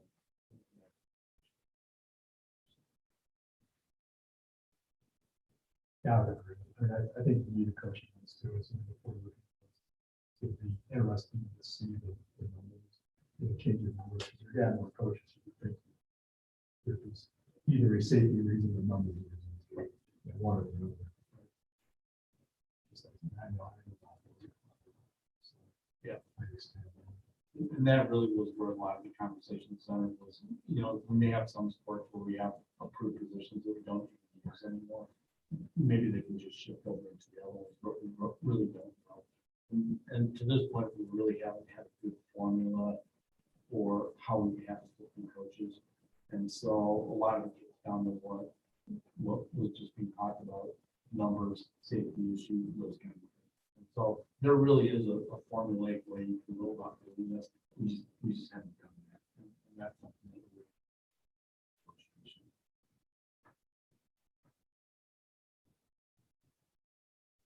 Any other discussion?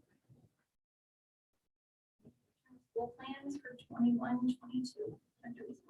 So I sent a webinar today from the State Board of Education and the Department of Public Health.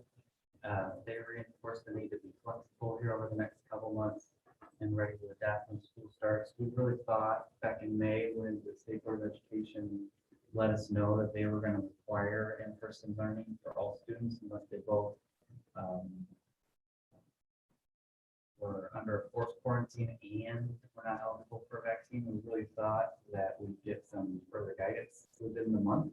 And that didn't come. It sounds like they're waiting on CDC to get out updated guidance for schools for the fall.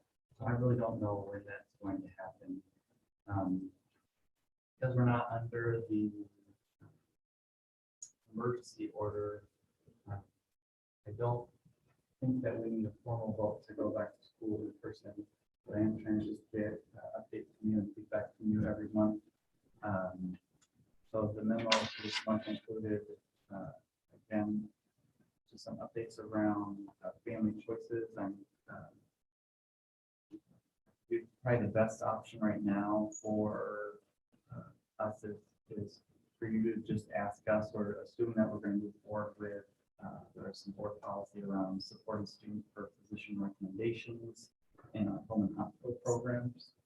So if a student has a note from a doctor asking for homebound services, we can currently provide that. Let's see, under supporting students who are under quarantine, probably are in our best interest to go ahead and add some staff where we can, or stipend opportunities for students to receive between 1 and 5 hours of targeted support if they're under quarantine. It was really difficult for our staff to do that on top of their teaching load during the school day. So we might want staff up for that. Having said that, today's webinar opened up a possibility that there won't be quarantine guidance for school. There's a possibility that the number of cases will be low enough and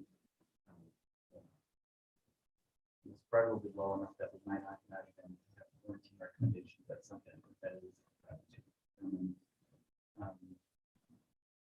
Topic number 3 on the memo was remote offerings. This might be one where we consider a change in board policy.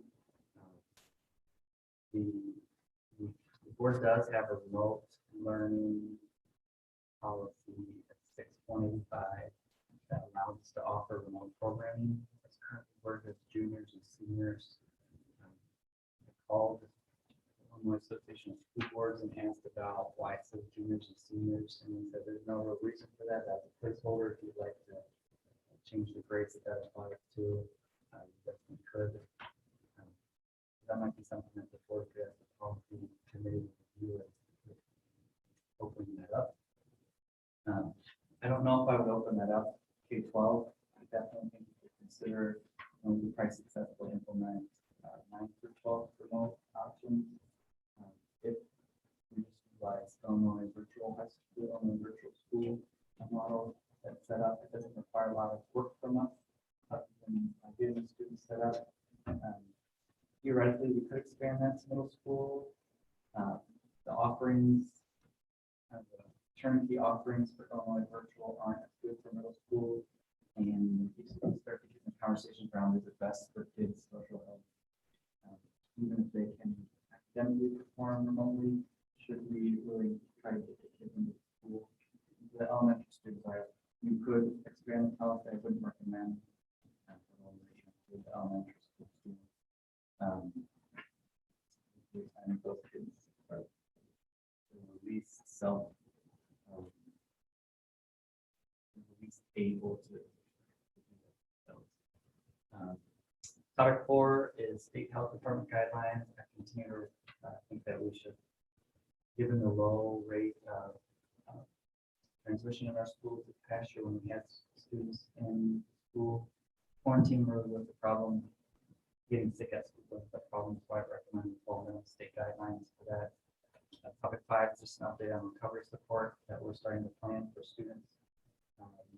Topic 6, I am pivoting from last month. I recommended that we not look at unless a district-wide screening or COVID testing program. The state and last month did come out and say, hey, if you have a district-wide testing or screening program, if we do have quarantine guidelines, it will be less strict for you. An example that they gave is in the past we had 6-foot quarantine circle for someone that tested positive. If we have a school-wide or district-wide testing or screening process, we can reduce that down to 3 feet. So we'll see how that kind of progresses over the next month. But I do think that we should go ahead and get on the list for that. Anything, the testing doesn't cost anything. We do it through the states. We need a list to do that. So we're gonna have to do it anyway for our athletic. So that's my update. Probably you want to discuss any of those items, it's great to do that or anything else. COVID, back to school related. If you'd like to expand remote offerings, prior direction, get the policy committee. And unless there are concerns about a district-wide screening and testing protocol, I'd like to get on the list.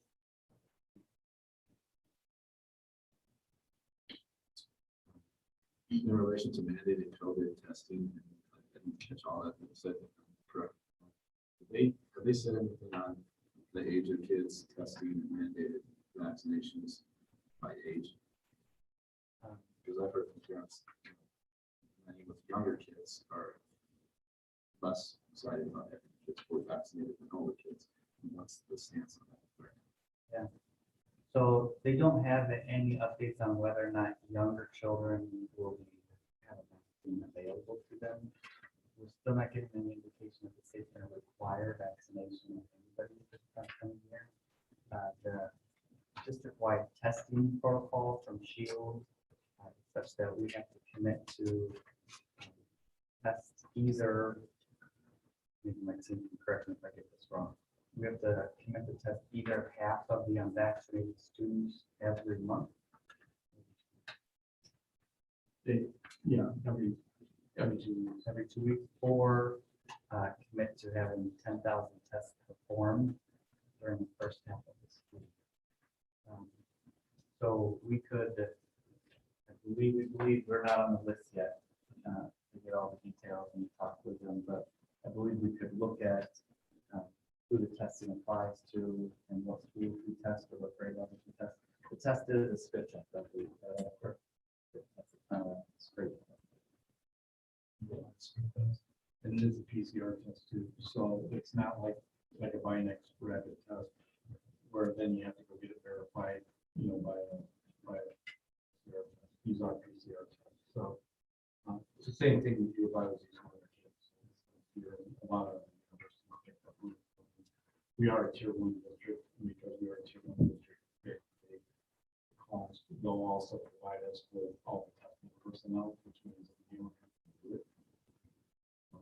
So they'll actually have staff on site that will actually. Did I answer your question? Testing every 2 weeks seems like a lot.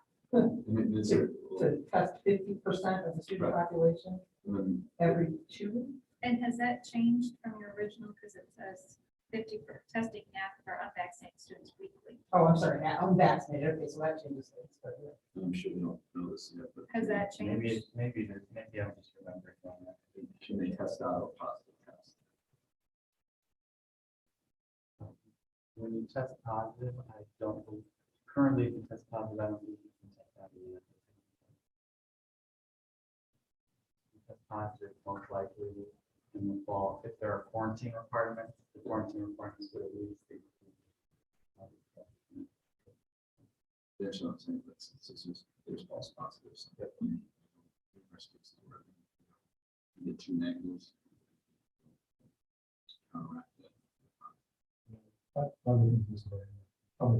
So you want to go ahead and do it, because if you don't get on the list now, it's going to be problematic. Like, you have to get on the list. So, I think it's gonna be easier to get off. Than it's well, that's what I was trying to say. Absolutely. I would say I would want to make sure we include it off the list before we. That's a lot of testing. Um, That is a lot. It is Because one. in my mind, I'm thinking, what do you do for kids that, one, just straight out refuse? And or parents that straight out Because really it's refuse. parents, right? Parents are gonna have. to- Right. yeah. But you have some students, I think, that would, that, in the middle school range that be like, I'm no. not doing that. Possibly elementary age. And while it's a spit test, comes questions of why am I doing this? Why do I have to do this? Like, I'm back in school, and then, oh, you're positive, now you're home. Possibly if we have quarantine requirements. So I think that there's a lot of steps in the process in regards to if we do this, that's a lot of steps that we have to get to before we decide to do that. And school starts in 8 weeks. What percentage of our students are unvaccinated as of right now? We don't know that. We requested to look at that. And even. Yeah, That's I fine. don't know. Yeah, we can't ask for it. One option that we're pursuing right now is to get that from the health department. There's some sharing agreements that we're met with them to see if there's already provisions for that, but the state does have a back-end system that nurses can already log in to look at any vaccines, not just for COVID, but really any vaccine that's been given to children in the state or the state system, students enrolled in the school district, the school nurse. Right, that way, a little bit more work for the nurses, so we're also sharing things that. And COVID vaccinations are within that state system? 'Cause I know flu vaccinations are not. They are not currently in the system. The state is telling us that they are going to make that available. And so if we went through this, you're saying we would make these kids take this test? I mean, it would be a requirement? And can we even do that? Yeah, the way that the SHIELD program is presented to us, it is that we make, the use cases that they have are that it's a required test.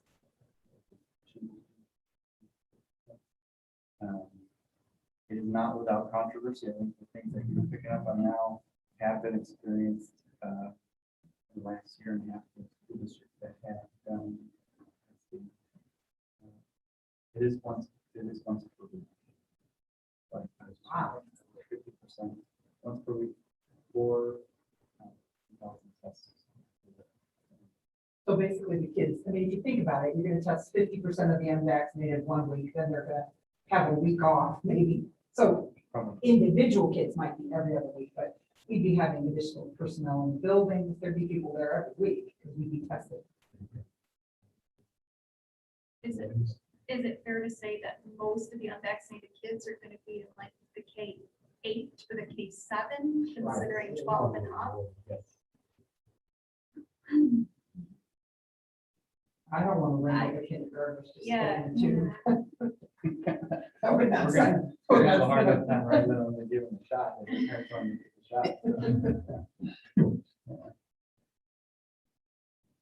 I don't know, I personally see a lot of stumbling blocks between here and there.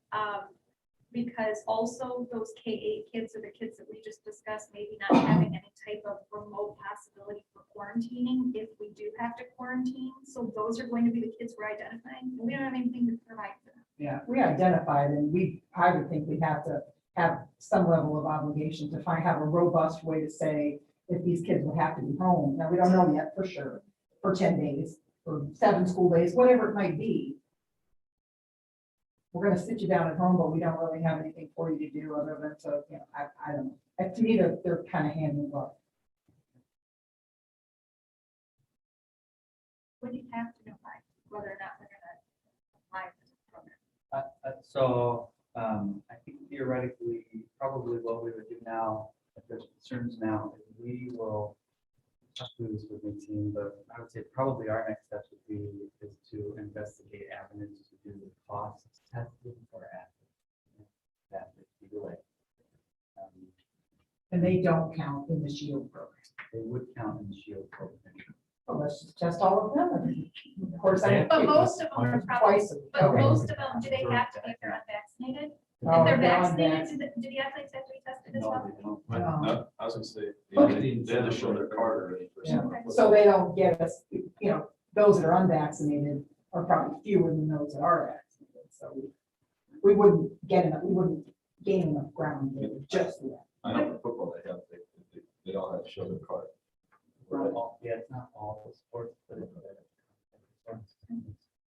Would ESSER funds be something if we pursued the payable option on ESSER funds? And what ESSER funds would that come out of? ESSER 2 probably? You never need it. It's allowable. I'm kind of hazy on where our ESSER funds are. and where they're going. Dr. Wiesman, I apologize if this is sort of getting a little off topic, but have you received any guidance with respect to unvaccinated staff? The guidance that we've gotten regarding unvaccinated staff is, I haven't gotten anything directly on unvaccinated staff. The guidance that we've gotten is more been about return to work expectations for staff regardless of their vaccination status. So no, the closest thing I've got is, we will be expecting everybody to come back to work next year. Okay, and it, based on what I've been reading, which is not necessarily gospel, but, would it be accurate to say that if there is any sort of guidance or mandate with respect to staff vaccination, that would probably occur at the state level? Yes. Okay, Yes, thank you. I would not recommend you do that without the state. So I'd like to, or I have a couple of questions regarding topic 3, the remote offerings.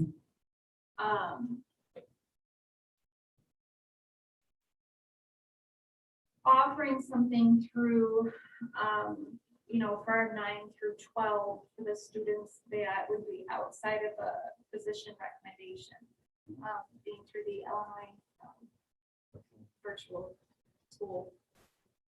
Not saying that I don't agree with that option as a possible option. But my concern is we're a K-12 district. Mhm. So providing an option such as that for 9 through 12, but then saying we don't have as robust or any option for K-8, Mhm. I don't think is something I'm willing to Sure. get behind. Sure.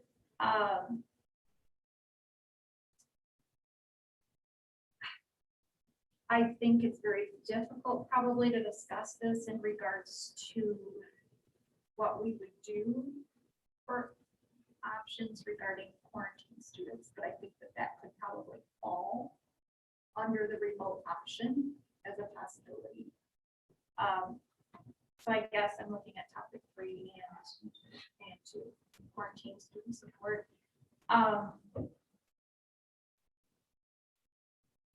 It's hard to tell if we don't have quarantine requirements. But I would feel better about erring on the side of, yes, we are going to have some quarantine requirement, whether it be 7 days, 10 days. Yeah. Or at least a plan in case we do. Yeah. Correct. Yeah. Because it's much easier, I think, to drive the cart when the horse is there versus having the cart in front of the horse. So I would like to see, but this is me personally, and this is not a board decision at all. I'd ask for anybody's discussion.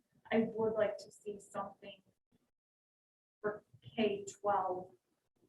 Doesn't necessarily have to be the same. 9 through 12 might be different, secondary might be different than elementary.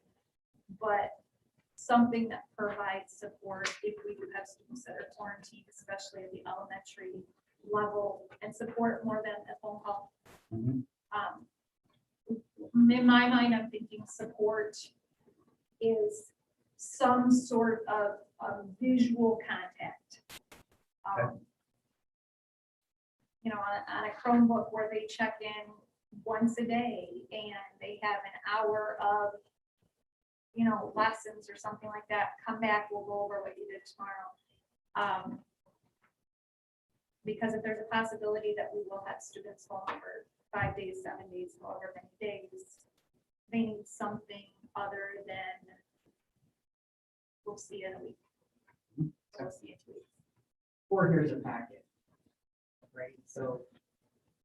But we're not looking at designing any sort of a program that would be robustly offering a remote option for, that's the kind of high school they want, or schooling they want to experience. Those options exist out there, but it's not, I don't think, to enroll in the public. Yeah, I think that is a line of what we're thinking, is if you want public school experience by and large, you should come to school. not to school. I do think there's a place for remote offerings for some of our students. And if in the future we want to take steps in that direction, there's a really easy opening right now. for these families that say, hey, we think this worked for us.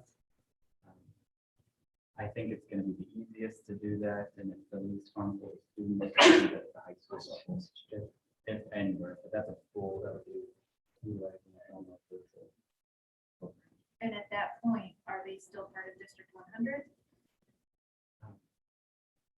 in that scenario that I'm presenting, yes, they are. We would still be paying for their services. We would ask them to sign off on the plan. We would be putting together a remote plan for them. They would sign off on it. It will include that they have to come in and testing, for example.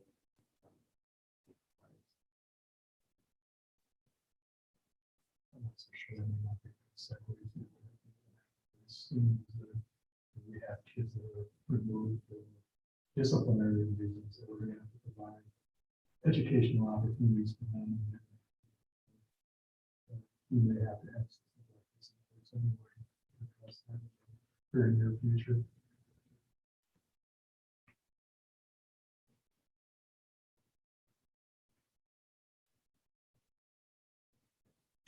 So going back to topic 1, do you need further direction from us in regards to that? No, not if you're okay with us providing service. If there's a, not if you're okay with them. In regards to your superintendent recommendation and not the alternative perspective?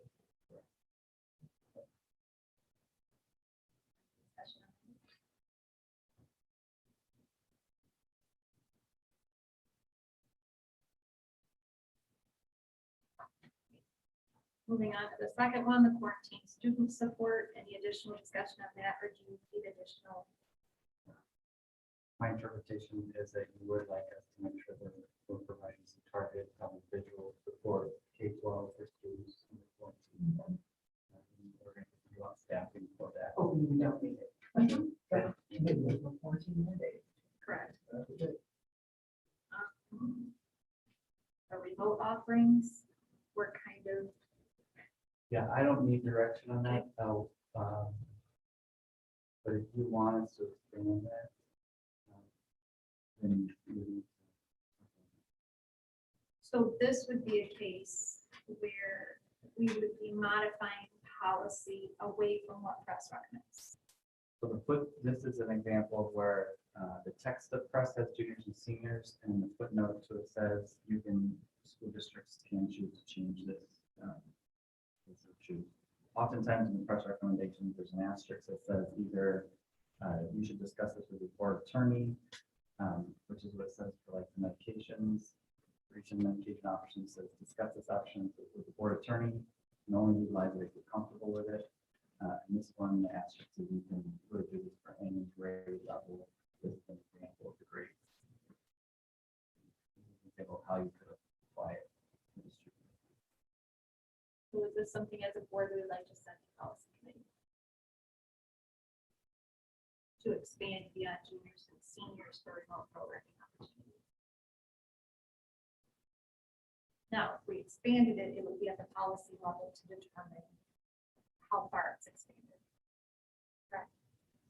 Whether it would be expanded all the way down to the kindergarten or if it would be expanded just to include freshman, sophomore, junior, senior. Yeah, so yeah, you would make that decision, that recommendation from the policy level. I think probably in addition, there's a secondary that the board wants to, if a family comes to us, even now as the policy is written for juniors and seniors, if a family comes to us and they say, hey, in the past, we really didn't utilize this very often, but if a family comes to us now and says, I don't want to come to school next year, this worked for us last year, we would just like to do remote learning. Do you want us to use remote virtual and give them that option, or would you prefer that we try to talk to that? Personally, I'd prefer, I'm saying. because again, the Illinois virtual school is only an option for 9 through 12. Correct? Or 11 and 12. Currently, our policy only allows us to utilize it for 11 to 12 graders. They have a robust program for high school. They have a less robust program. Bus program for high school. Kids, most kids didn't choose that as their first choice. Because it's Anything else?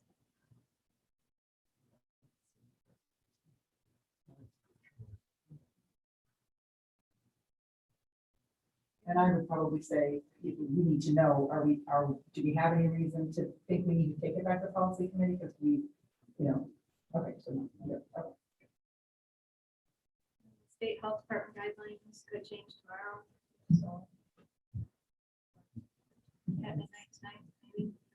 And then recovery support for students. This is just an update. So if we're going in the right direction, at least. I think that we're going in the wrong direction. So in regards to like elementary student after school support. And let me back up a little bit. In regards to all these again would be like the ESSER funding Yes. these are all- items. So for example, prioritizing approximately 10% of students. That 10% of students are students that already qualify for maybe interventions, or how do we determine 10% of students versus 20 or Sure. 5?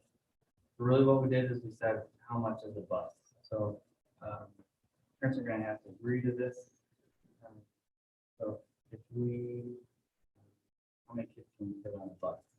And so 10% isn't necessarily a bus, but if you think about generally sending maybe a bus to me in elementary school, we could probably fit about 10% of kids in the bus. Now, once we look at routes, that might end up changing, too long. But initially, we're thinking, get the kids in at the elementary school level, get them acclimated to school. There's gonna be a lot that happens that first month of school. Teach them just what school is and how to learn elementary school.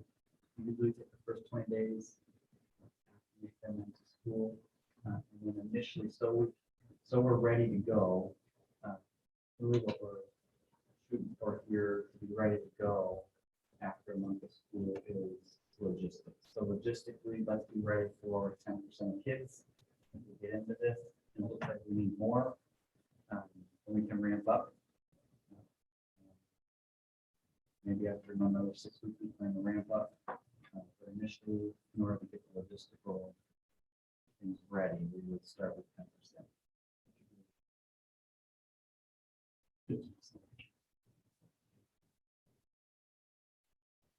And one, like 50 to 70 kids. Okay. Right?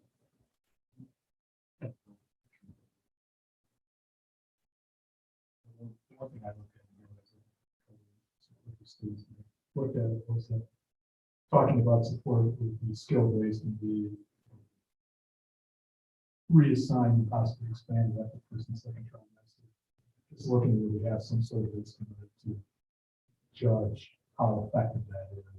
That if we expand it, don't expand, have kids doing whatever, it's actually effectively addressing proficiency.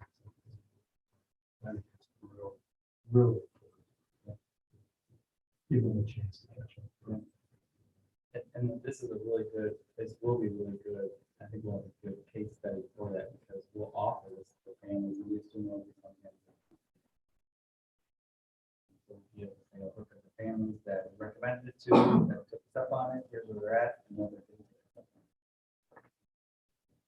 I'm a little concerned and that October is a little late. And maybe it's not, like you say, maybe we just have enough of a 20-day, like the kids are just getting back in.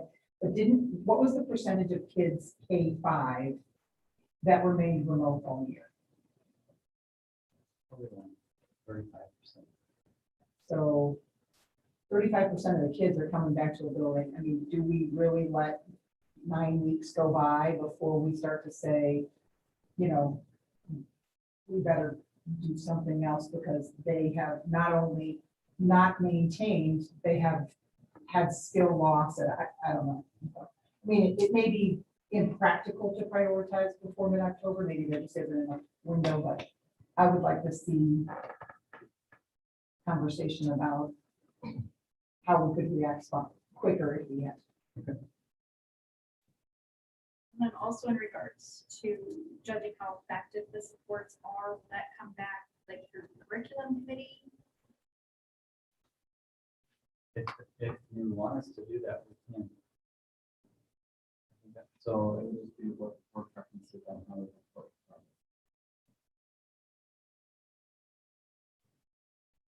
I would like to see something. Again, it's just me personally. Please chime in. I would like to see something that gives us, markers, like, here's where it was, maybe at the end of first trimester, or here's where it was at the end of second trimester. Evaluatory in whether or not we continue the program, whether or not it's expanded or why it is. Always looking for purpose, I guess, and making future recommendations. That we definitely would have to be maybe in our system. Yeah, I think that would be good. Is what we're doing.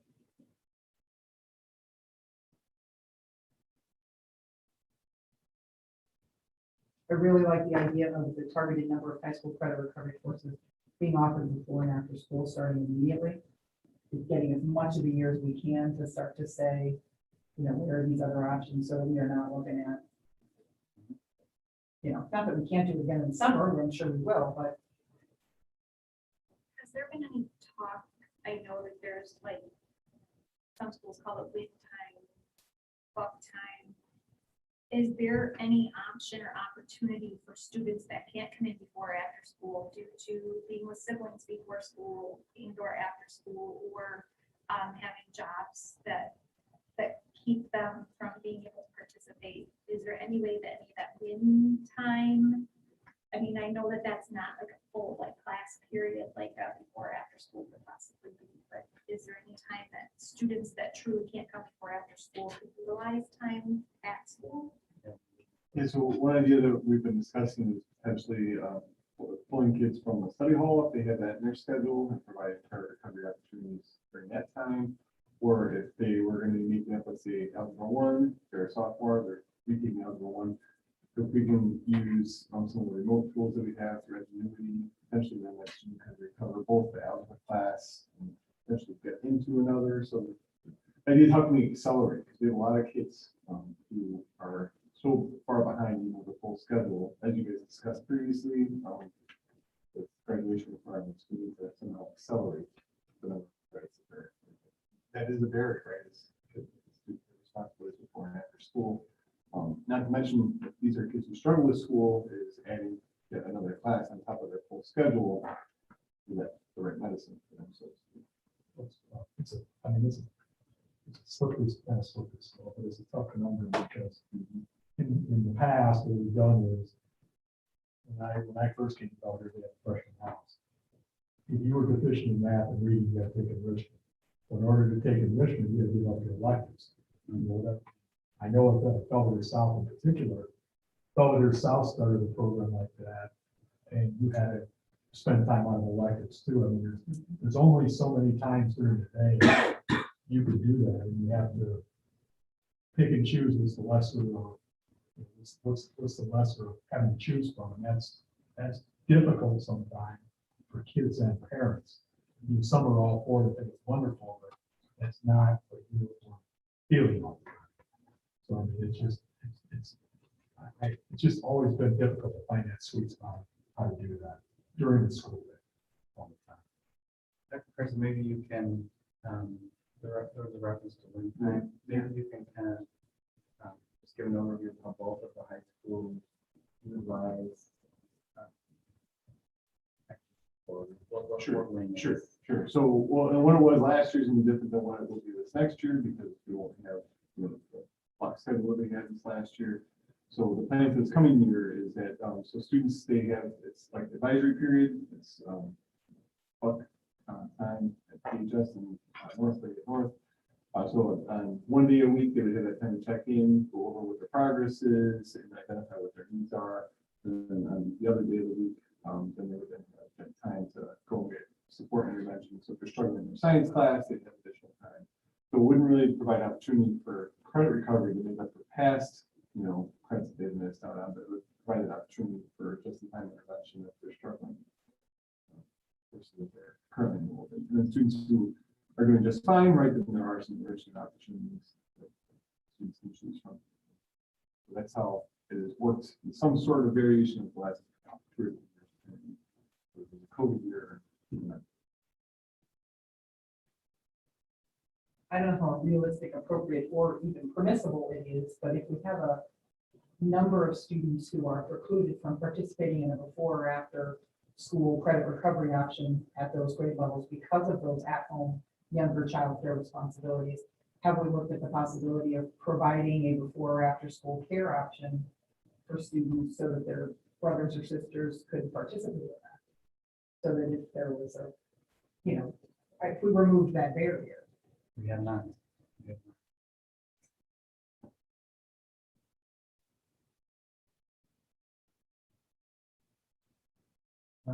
Maybe Dr. Brown, maybe you can explain the current before after care options that we haven't talked about it specifically at this point. What are current, you can have it, I know you know because of transportation. Options. We really only have that. I mean, for elementary, for parents can have their kids. Right. In the third Like grade. third grade, yeah. Right, so for middle school, I mean, right now, I wouldn't say we have any after care specifically. You're thinking young kids, so that the high school kid can. come. Correct, yeah. Right. So that the student could participate in an after school. I would say program. third base is really what we have. There's a cost associated with that. Mhm.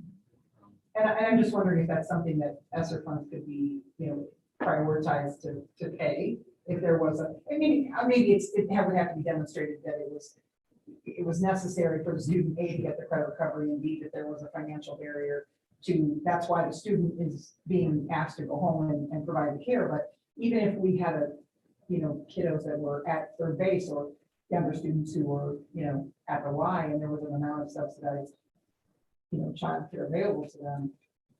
I don't know, just a consideration. Yeah.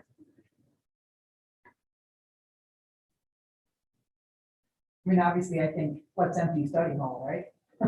I mean, really, let's get as many kids doing it during the day and, absent being, not that study halls aren't important because they can be very big differentiators for some kids who just need that time. But if we can get them in some opportunity during the school day.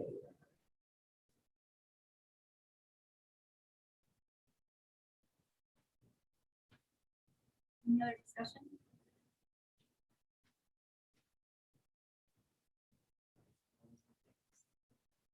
You have COVID testing.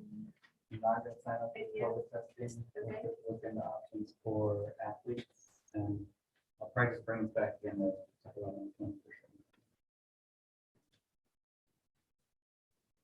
Chrysler plant considerations. This is really more just an FYI on some things that a prolonged Chrysler shutdown could impact. One would be potentially local retail sales tax, and we rely on that local retail sales tax to offset, bond payments. And so we use that money to get from the sales tax to abate bond payments typically. So that's one thing that could have a pretty big impact. Another one would be, if the plant remains shut down for a long period of time, or those reductions in staff or permanent, we could start to see people move out of the area. We did see that when the plant had difficulties back in 2007, 2008, 2009. We started to see pretty big access to people. So that could obviously impact on that. So when you look at the dollars and cents of it, Chrysler's tax bill on the plant is just a little bit over $2 million, and about 1.15 million of that is a District 100 this year. It's about 1% of our total budget. While it may not sound like a lot because it's only 1%, that'd be a pretty big chunk. So the other kind of ancillary impact is the potential of suppliers starting to shut down. The good news is with the supplier buildings, those are modern buildings and they're really set up to do any kind of warehouse logistics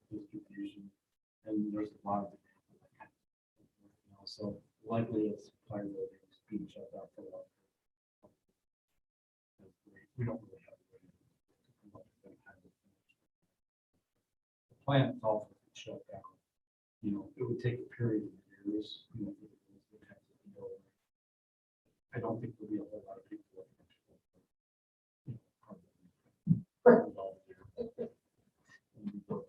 So that's just more information for you guys, just so you kind of know.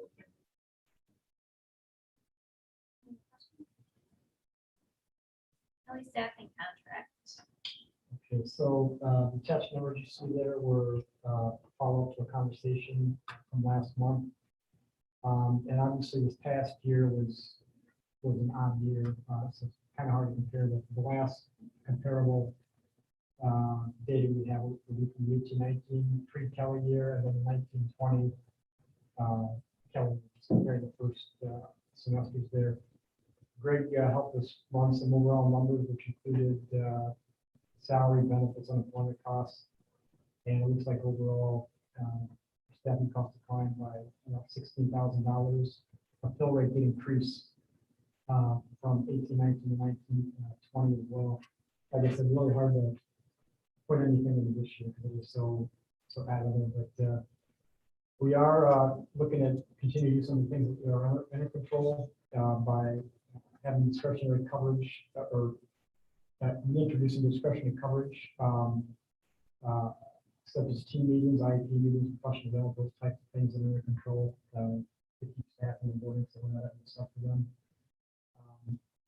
So that's kind of where we're at right now with this. Hopefully this next year will be normal and we'll be able to compare apples to apples again. We are planning to ask Kelly to increase the wages for some of our substitute positions, full-day teacher substitutes, permanent teacher, clerical substitutes, and paraprofessionals, just so we can stay competitive with. You know what we're looking at increasing that to, or is this just the start of the conversation? This is just the start of the conversation. We have an idea for those positions, so probably $5, $10 kind of thing, like in each of those areas. Sorry, daily rate, correct. Yeah, not $5, $10 for that. And that puts us closer competitively, you're saying, to other districts? Because if Rockford's paying more, obviously Kelly's gonna fill that contract. I mean, let's be honest, they're gonna. Which is a little concerning if you think about it, because we were first to the party, but we could easily be overtaken, right? Because weren't we the first? Yeah. A little. I mean. Before we went with Kelly, they had offered a fill rate of over like 95%. What type of recourse do we have that they're not providing what they offered from? Well, I think at any point we can, in a 30-day out, and I think in all fairness, just because of how the last year and a half has gone, it's really hard to gauge the effectiveness of that. I think all we can do is go back to the very first year with them, the rate went up by 4%. Hopefully this is a normal year, and hopefully we can get that fill rate up to 90% of the budget. Yeah, at any time, I mean, every year we'll review this, and if any time we feel like they're not holding up their end of the bargain and meeting the goal, I mean, it's within our rights in the contract. I mean, that's personally dealing with Kelly a couple times. It's one of those with Kelly, if not done with her. So I'm not trying to advocate for anything with Kelly at all. But I do think there were some areas that Kelly really could use to improve upon. I know it was at first go. And I had a couple experiences with them that it wouldn't have taken much to even have a much better experience. For example, they need to tell people that the picture of them is not working so many days in a row for him to reach out of the system. And the only way to get back in is to pay to get your own physical again, pay to get your own TB test and things like that. Where if they acknowledged this before, it would have been, well, in my opinion, they would have been, because that even a raise of salary 2%, that's better than nothing.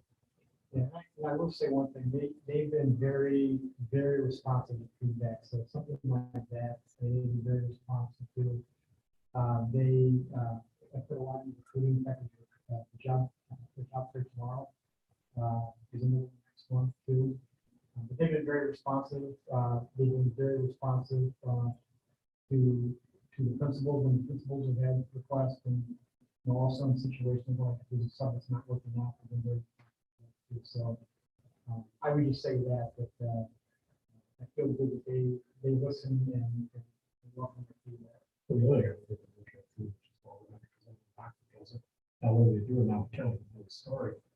Rocker had a system where they hired you as a sub, they contracted with a local, I don't know if they did or who did, the local health agency out on East State. It's $40 for the physical TB test versus the 200 something I paid when I had to get done. So I mean, it's not a lot of money, but for people that want to do it, that's a significant amount of money. Well, and if they're off the rolls, then there's a period of time they're not available to send out as a sub. I mean, if they have to go through the hoop again of getting the physical, getting the, you know, then we went at the pool, and we're now sharing it with, you know, other places. And I don't think those big a deal. I just think those are some like You know, little tweaks. little things. No, I think it's good feedback, and I'll. Is there a way to make sure that something like that in regards to other districts around this area that are using them now are like that we aren't charging more for the ancillary things that people need to do to get current with them or to initially sign with them, I guess, for lack of a better term? I can do that, I can follow up with the surrounding districts and see what they do. That way we can kind of look at kind of even the playing field, so to speak, in regards to the sub-pool. What are the discretionary exceptions that we offer teachers right now? Like, you say we're going to continue to utilize, you know, limitations to the, but what are the reasons, what are the discretionary reasons that they can request subs for? Mostly they are development. Including IPs. But I thought you were saying they were not included yet, because to me that would be critical, that the teacher would be available to attend the student. Have anything, you were looking at the contract in regards to the non-compete clause that was indicated in the contract? As to who that covers, or if that covers all substitutes, or if that just covers the person. Not sure.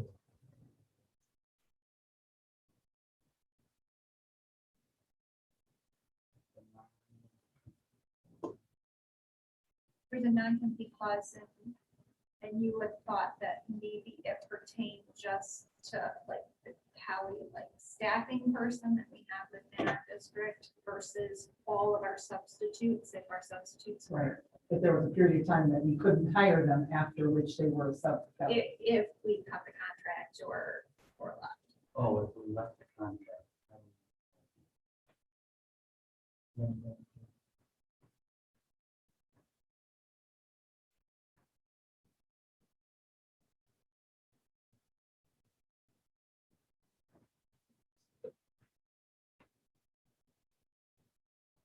else?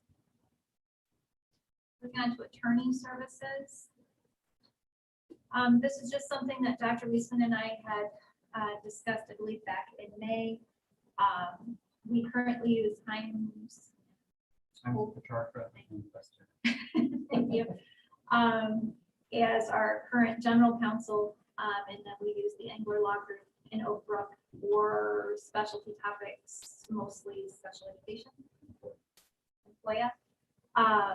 So this is just something to bring as a discussion topic in regards to looking to make sure that the board wants to continue with who we currently have, or would we look at doing interviews with our current individual and maybe choosing one or two other law groups to interview to make sure that we would like to continue. It's not something that has been done.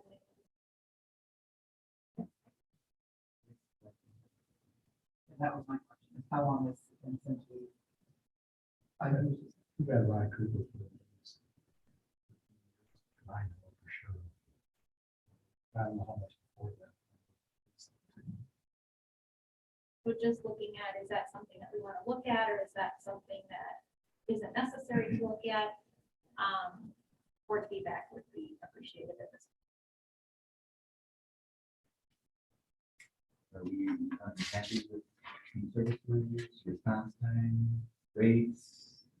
There was at one point, a little bit of difficulty with response times. At some years ago, bring it up with the board. Press migrated to a different firm and response times have not been, they've been really. Got a bigger team behind them that can support them. I like Rock Cooper. I haven't school law, so I've learned a lot of school law from Rock Cooper. He's good at what he does. My only thing too is that for that year, I don't know how many, I can just say at least a few. We had a local attorney along with Cooper. We had Kurt Tobin for the time, and we had his son Rob, who's a judge now in Boone County, sat at the board meetings. We use those for minor issues, not, they didn't negotiate contracts, they didn't do things like that, but on issues that we would sometimes have to wait for a response from Cooper's office, we could get from them a lot more expediently. So I was, one of the things I would look at is, and I don't know if there is or there isn't, is there anybody locally we could utilize that, them for on what I would call minor issues without having to go to Cooper's office all the time.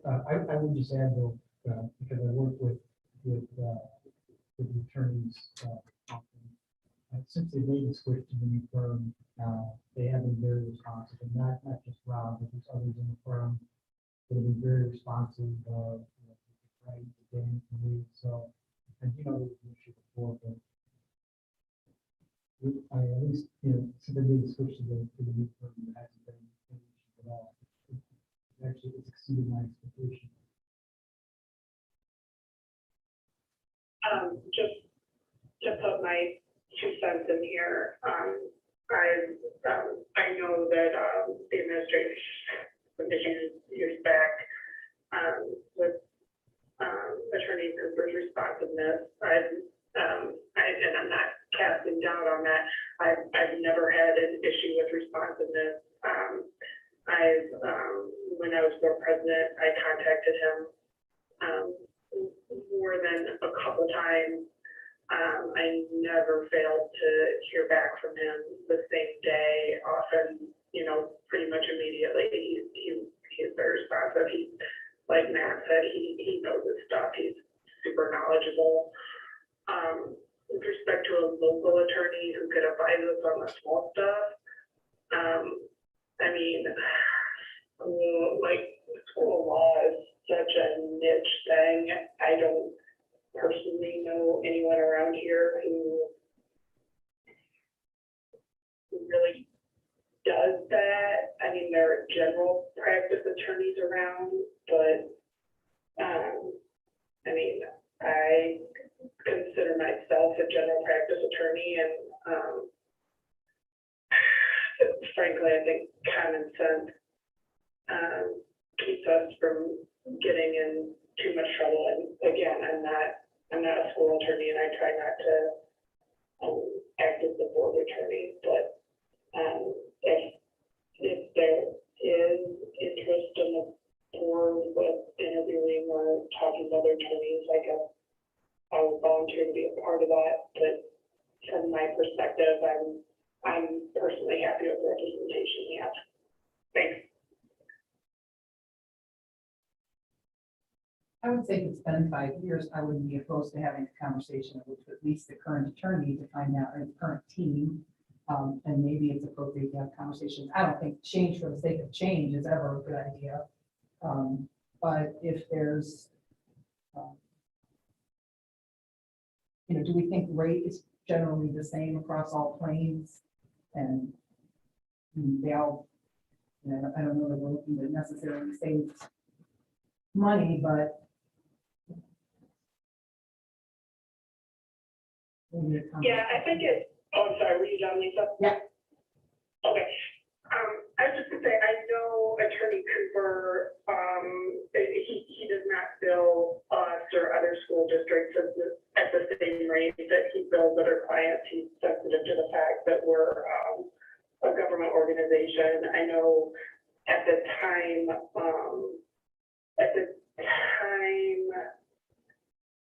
Rob, Tolbert and I interviewed him initially and talked to him about his rate.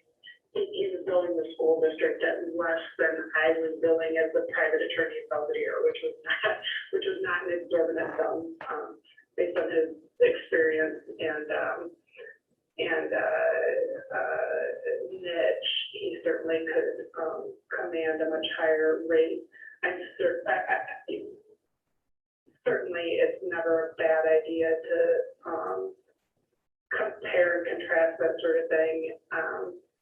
But it's also important to keep in mind that with this sort of thing, it's a service, and Rob does have institutional knowledge with respect to our district. He knows our staff, he knows the history, he knows he's negotiated quite a few contracts with us, which admittedly could go both ways, but and again, if it's the board's desire to talk to other people, that's just fine with me. But I think billing wise,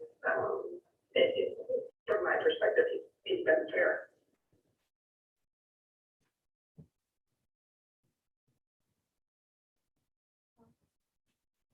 I would defer to people who've been here longer. I just don't feel like I know enough about what kind of representation we've gotten to really, So it's always been fine. I'm also not opposed if the majority wants to interview the new ones to see where we're at, but I can't think of an issue that I'm not against interviewing anybody. Now, like I said, I had Bob Cooper in class, I don't know one time, when I was at one Winnebago.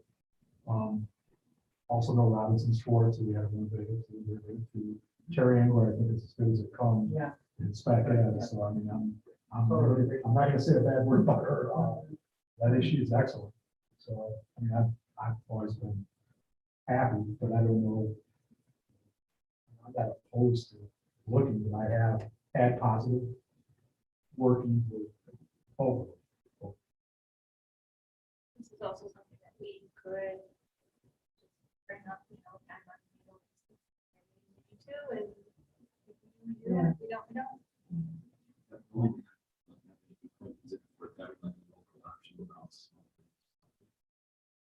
Are you talking as an ethics? I thought he was using it for some things, did you say? Well, I mean, we're paying, it doesn't matter who we're gonna pay by the hour. That's what It just depends on who. My guess is the Carl is correct. I don't, just calculations. That's the, Is it the rates? there's no savings. Is the rates are the same sometimes. I mean, we were used to in the old days, having an attorney on the board. Now, I know we don't have 3 board attorneys anymore, we're down to 1, but attorneys on the board. But I mean, Tobin, Kurt or his son, were almost every board meeting. And along with us having Cooper, along with us having Terry, or even back 10, 12 years ago. Probably the benefit that you would consider is if you wanted an increased physical presence at, because that's cost you less to have somebody that's in town come to a board meeting. If you're comfortable with someone from out of town joining virtually or by phone, I left, we meet them, I left. And like, it would cover maybe, right, I mean, it would be really effective. I was, and I know Rob knows way more about school law because I'm experiencing there, but Rob Tobin was really very, very good at school law, especially in the HR part, because he was an HR person, he probably before he became attorney. So I mean, it was an asset to have. There might not be an asset like that out there. I guess I was just wondering, you're saying we've been paying the attorney to come here every month, so where we're not really paying Cooper every month. Is that kind of, okay. I just want to make sure. And I have no idea. Or Rob. And I absolutely no But we idea. pay them monthly, is I that have no idea correct? how he's paying. We have one.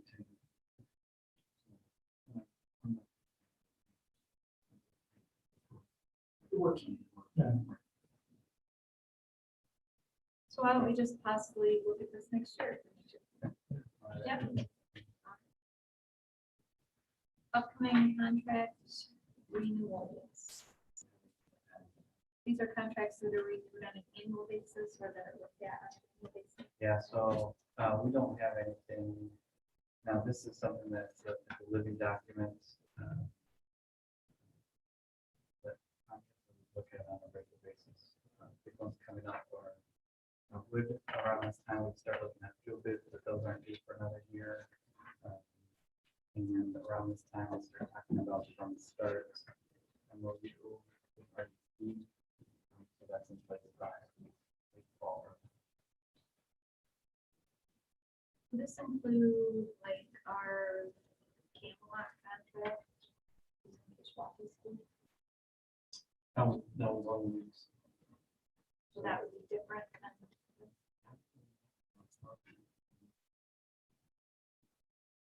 I think the last time it was done, it was 3 years, I think, or something, so maybe that's why, yeah. It's not.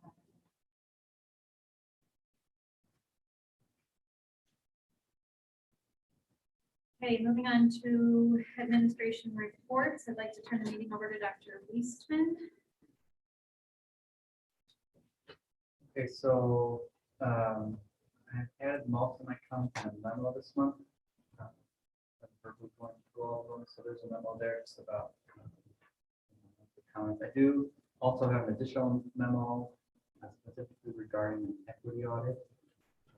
And reference training for input bias there as well. For President Newman, I have been looking into the input bias training. But I do recommend that we conduct, as has been discussed by the prior board back in February, I think, an equity audit for the district.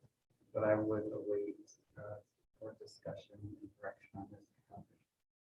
So if there are any questions about what an equity audit would be or thoughts on such topic,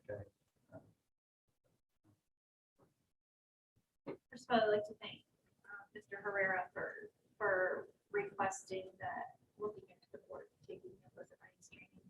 That was a recommendation that you had made. I think it's a good recommendation to have the same type of education that our staff has been asked to do. So that hasn't been scheduled yet, but will be possibly at a board meeting, a monthly board meeting possibly, or a special board meeting, depending on how long the training.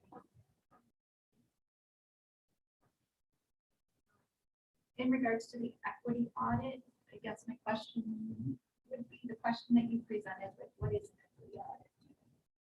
So for an equity audit, generally you would have a third party come in the district and spend some time looking at your processes, procedures, some of your culture, trying to help you determine what areas, what are some systems or systemic issues that you have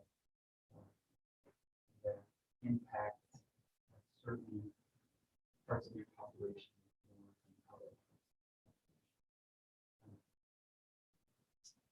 So, for example, the question that was brought up earlier around accessing recovery. If on a regular basis, there are private recovery options that are available only after school, only before school. Maybe we start to realize that there are certain groups of our segments of our population that can't access those private recovery options because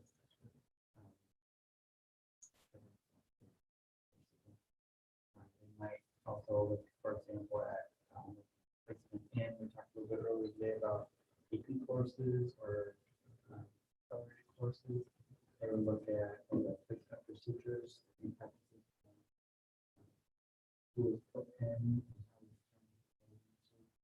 accelerated courses, and help us recognize that maybe the referring certain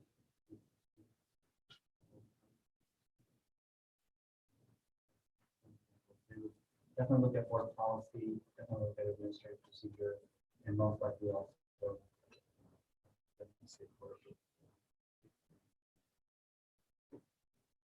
I think with this third-party effectiveness audit will maybe reveal some barriers for students in terms of access to education. Otherwise, that we're not catching in the district. Potentially, surprise, identify that and address that. At the end of the day, we want our kids to excel, graduate.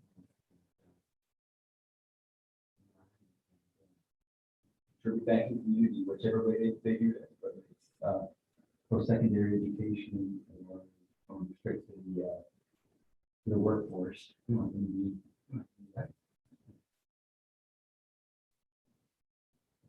Dr. Reeser, I know, the upcoming year obviously is gonna have a lot of challenges for kids and for our staff. How much, additional burden or time commitment will this require? Will this place on our staff? Do you have any feel for that? Yeah, my impression is, and we could find out more if we get a contract and scope of work, but my impression is that the organization that a lot of districts in Northern Illinois at least have been using, they take a full year to do this, so that they can go at reasonable pace. They're not trying to squeeze it in a short period of time. And mostly the reason we would be contracting with them is so that they take on the work, and they're reviewing the policies, procedures. And I imagine most of the impact on other people would be if that firm was doing stakeholder teacher group. Group of teachers might be invited to come meet with them, share their perspective, as opposed to actual work. Does that answer your question? Yeah, I think so. So, and if they hosted that sort of thing, stakeholder, meetings, that sort of thing, that would be voluntary. Those meetings would be voluntary on the part of staff who chose to participate, stakeholders who choose to participate. Yeah, I assume so, yes. That's how I would do it. Okay, is there a downside to putting this off? Is there an upside to doing it this coming year? I think I would say probably on the timing, I would say the downside to waiting. The upside to waiting would be just, it is extra work for someone.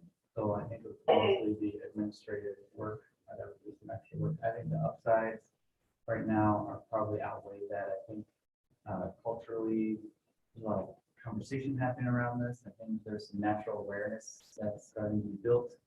And I think along with that comes some increased advocacy probably by individuals and families and communities across the country that have expectations that organizations are looking internally and diagnosing themselves. So I think we're going to see that more and more moving forward, that more people are going to be advocating for equity in general. I think it's not a bad idea. My only concern is that I think when you go into something like this, you have to be ready. Yeah, that's a And because I'll give you an example. I worked for District one time, sent out a survey about learning styles for kids, and we got it back. We got all the results, and I asked my supervisor at the time, I said, what are we going to do now? Right. Well, if I'm a parent that saw my kid was a kinesthetic learner, and all they're doing is auditory visual of class, I'm going to say, well, one of my kids get a C or whatever. He's a kinesthetic learner. That's this, what you guys are teaching doesn't fit his learning style. So I just want us to be aware that when we do something like this, we have to be prepared for the answers we may get. And what ready to act on, whatever they are. Because I think they rise to a level, it's such a valid point, they rise to a level that not just whether or not we're meeting a learning style difference, but whether or not we create or not create, but whether or not we identify an area that could place us in a legal jeopardy, that we have identified an area where we are not equitous in the way in which we approach things. And so I think if we're not prepared for the results, then now's not the time to do it. And not prepared as in we don't want to hear the ugly truth about the world is what it is, right? It's very difficult for people in certain groups. And we know that going in based on the, implicit bias that exists and lots of other situations that we, some of us, may or may not be even cognizant of. But if we're not prepared to devote the time, energy, effort, and money that may be necessary to address the issues that we identify, I then think now's that's a not the great point. time. By Matt, absolutely. And I would also ask, we do have policies in place. School accountability policy, educational philosophy and objective policy, equal employment policies, equal education opportunity policies. What are we not doing in relation to those policies? What do we know that we're not doing anything that would meet those policies? I mean, the policies are very specific in the way in which to assess and review a school's performance in terms of academic success and equity. In regards to, for example, like our school accountability, indicates that we're supposed to do a thorough analysis of a balanced accountability measure in each school's, multiple measure index and all that good stuff that the board member we understand that is in policy. So what are we not providing? We have policies in place that are meant to be annually reviewed and looked at. So are we doing something that is not appropriate? Or is what we should be doing already in policy? What would be different, I guess, or what are we looking for differently? Or what are we looking at for an outcome that we aren't already doing on a continual basis with our policy? Well, I think what you would be doing if you have a third party come in, if you would,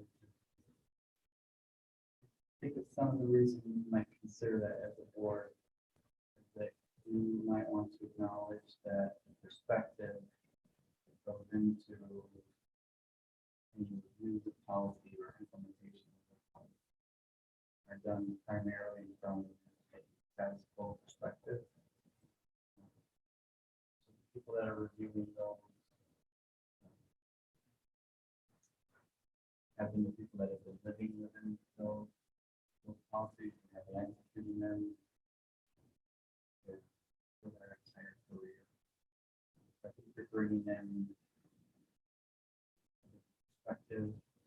You're also bringing in someone who, most likely, if you're bringing in a third party, bringing in someone who's done this in multiple school districts and maybe possibly has also helped with implementation plans. So bringing the experience of systems change within.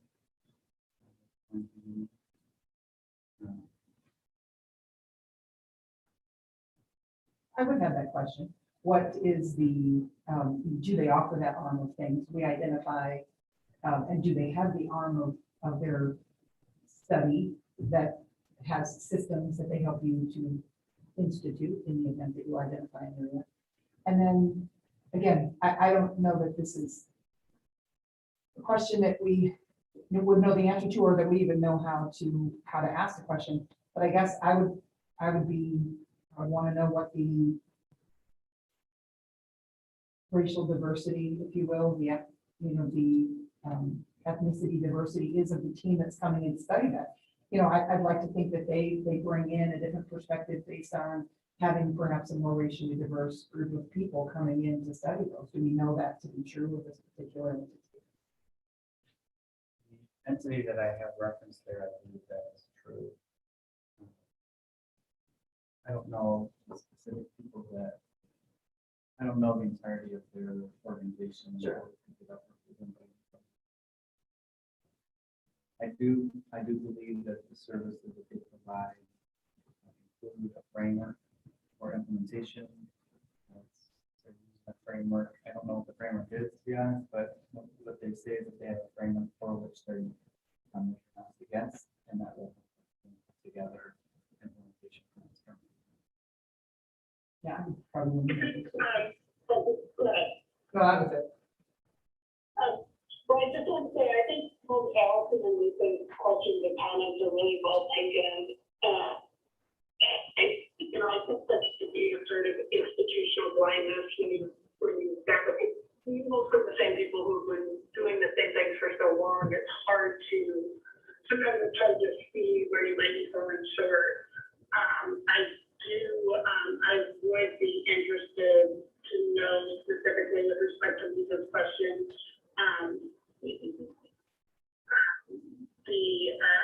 the diversity with respect to the team who will be coming in, looking at our district. Obviously, I'll say largely no fault of our own, maybe not entirely through no fault of our own, our teaching staff and our administrative staff does not necessarily reflect the diversity of our community. I think finally our board is getting a little closer to reflecting the diversity of our community, but I don't know if it would be possible or appropriate for perhaps a representative from the entity that we're considering, if they would be willing to come talk to the board for it. Yeah, I like that idea. I think that's a Yeah. great idea. I think that's a fantastic idea. Yeah, I agree. Because I know what it's like, just, and I try not to speak about it from my own, personal experience, because obviously it's, but I, by virtue of the fact that I have 10 adopted children, 9 of whom are racially different than me, I look at what the world looks like every day through what their experiences are, but it doesn't mean I know what that experience is. And it breaks my heart as a mom to see some of the things that they experience, but I can't relate to it in the same way, because I'm not walking around in their skin. So I think, it's, having a different set of eyes with a different set of experiences coming forward. I think it's a fantastic idea to have them come talk to us. Are there any other organization in the area that does something? This was when we like the Pulse and asked who have done this, what other districts have done this and have used. I know this was a large, and I don't remember if there are other. There's a few other nationals that were looking for contracts. Sometimes they're so overwhelmed. Do we have local school districts that have used it, local, like I'm thinking like as Rockford, Houston, Harlem, Houston, or like anybody within like a 30-mile radius use them? Probably to the one to find out. I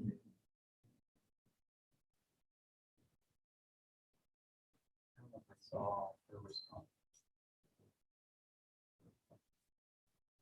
And then another question I would have, and it goes along with Ms. Mabel's question slightly earlier, is what truly is the requirement for the staff in regards to, are they going to be doing time studies?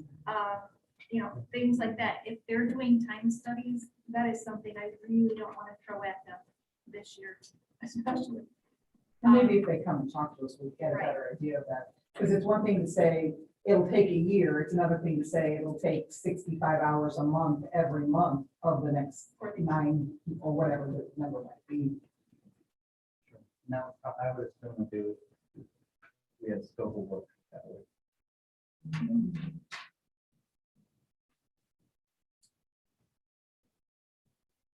Those are all the specific comments. That's kind of the front of the comment section. I do want to talk about a strategic plan.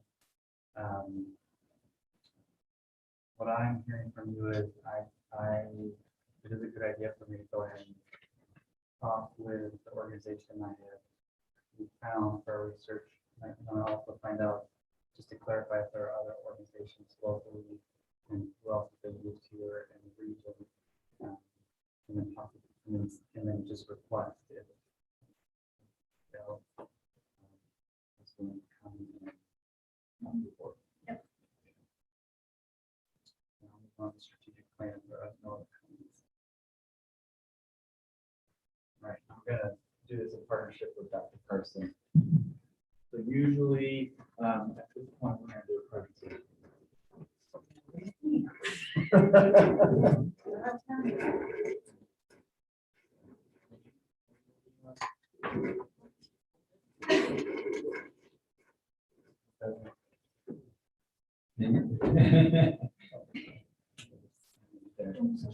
Don't touch it.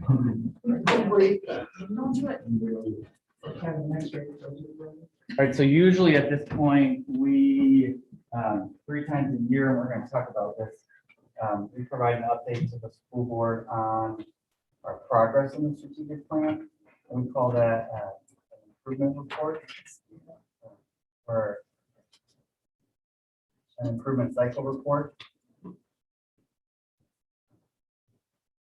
Because we have a handful of new board members, we thought we did include the improvement cycle report as an attachment in the board agenda. That's what we would normally do. We walk through that. We talk to you about the indicators for the year. We reference on the district's website where our long-term indicators can be found. And then we give you a strategic update on, between 2 and 4 topics that we spent a lot of time on over the last 3 or 4 months. So that's included. You can reference that. I think it's mostly self-explanatory. I'm happy to talk to that individually with any board members that have questions about that. But so instead, we're just going to take a few minutes and talk about kind of the overview of the strategic plan, where we've been, kind of talk about the timeline, what the different components of the strategic plan are, and how we report on the strategic plan. I'll let you drive. So yeah, I'll start going over how we got to where we're at with our strategic plan. So when Dr. Weisman started as superintendent in April 2016, the school board at the time recommended that we engage in a strategic planning process as part of his entry. Then I assumed my role as assistant superintendent, and one of my key responsibilities was to work with the CEC, the Consortium for Educational Change, to host the 5-month process that we worked through that started in October and resulted in a plan that was approved by the school board in February of 2017. So we invited a team of approximately 40 people to be part of 4 day-long sessions. Each session had a focus that through that process, we were able to put together our strategic plan. So in the first session, we reviewed historical data, then we drafted a vision statement, and finally, we determined strategies and measures to be used in the plan. Between each of the sessions, we requested feedback from the community through surveys and in-person town hall meetings, and received over 2,000 pieces of feedback from both internal and external stakeholders. And through that process, we developed our strategic plan that's up there on the screen, which includes our mission statement that explains why we exist, which is to empower all learners to achieve personal excellence. Below that, we have our vision statement that explains where we're heading, and explains that when personal excellence is achieved, learners can demonstrate, number 1, mastery of academic skills and standards that support career, civic, and college readiness. 2, they have ownership of personal growth through self-directed learning paths. 3, they have expertise in using technology to further learning, creativity, and innovation. 4, they have social emotional resilience. And finally, that they understand and respect individual and cultural differences. We also identify the values that we work to live by as we work to implement our strategic plan, which are celebrating diversity, clear communication, collaborative culture, fiscal responsibility, high expectations, and service excellence.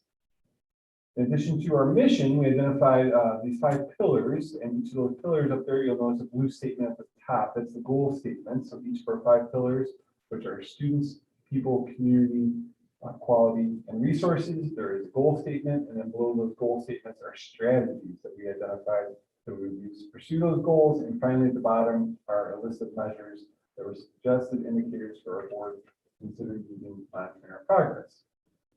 So after 3 years of implementing the plan, the board recommended that we consider an opportunity to review and refresh our strategic plan. And so we reconvened as much as the original team as we could. Those who weren't able to attend, we invited some new members to fill those seats. And the team met twice to review our progress as well as some community perceptions of our work.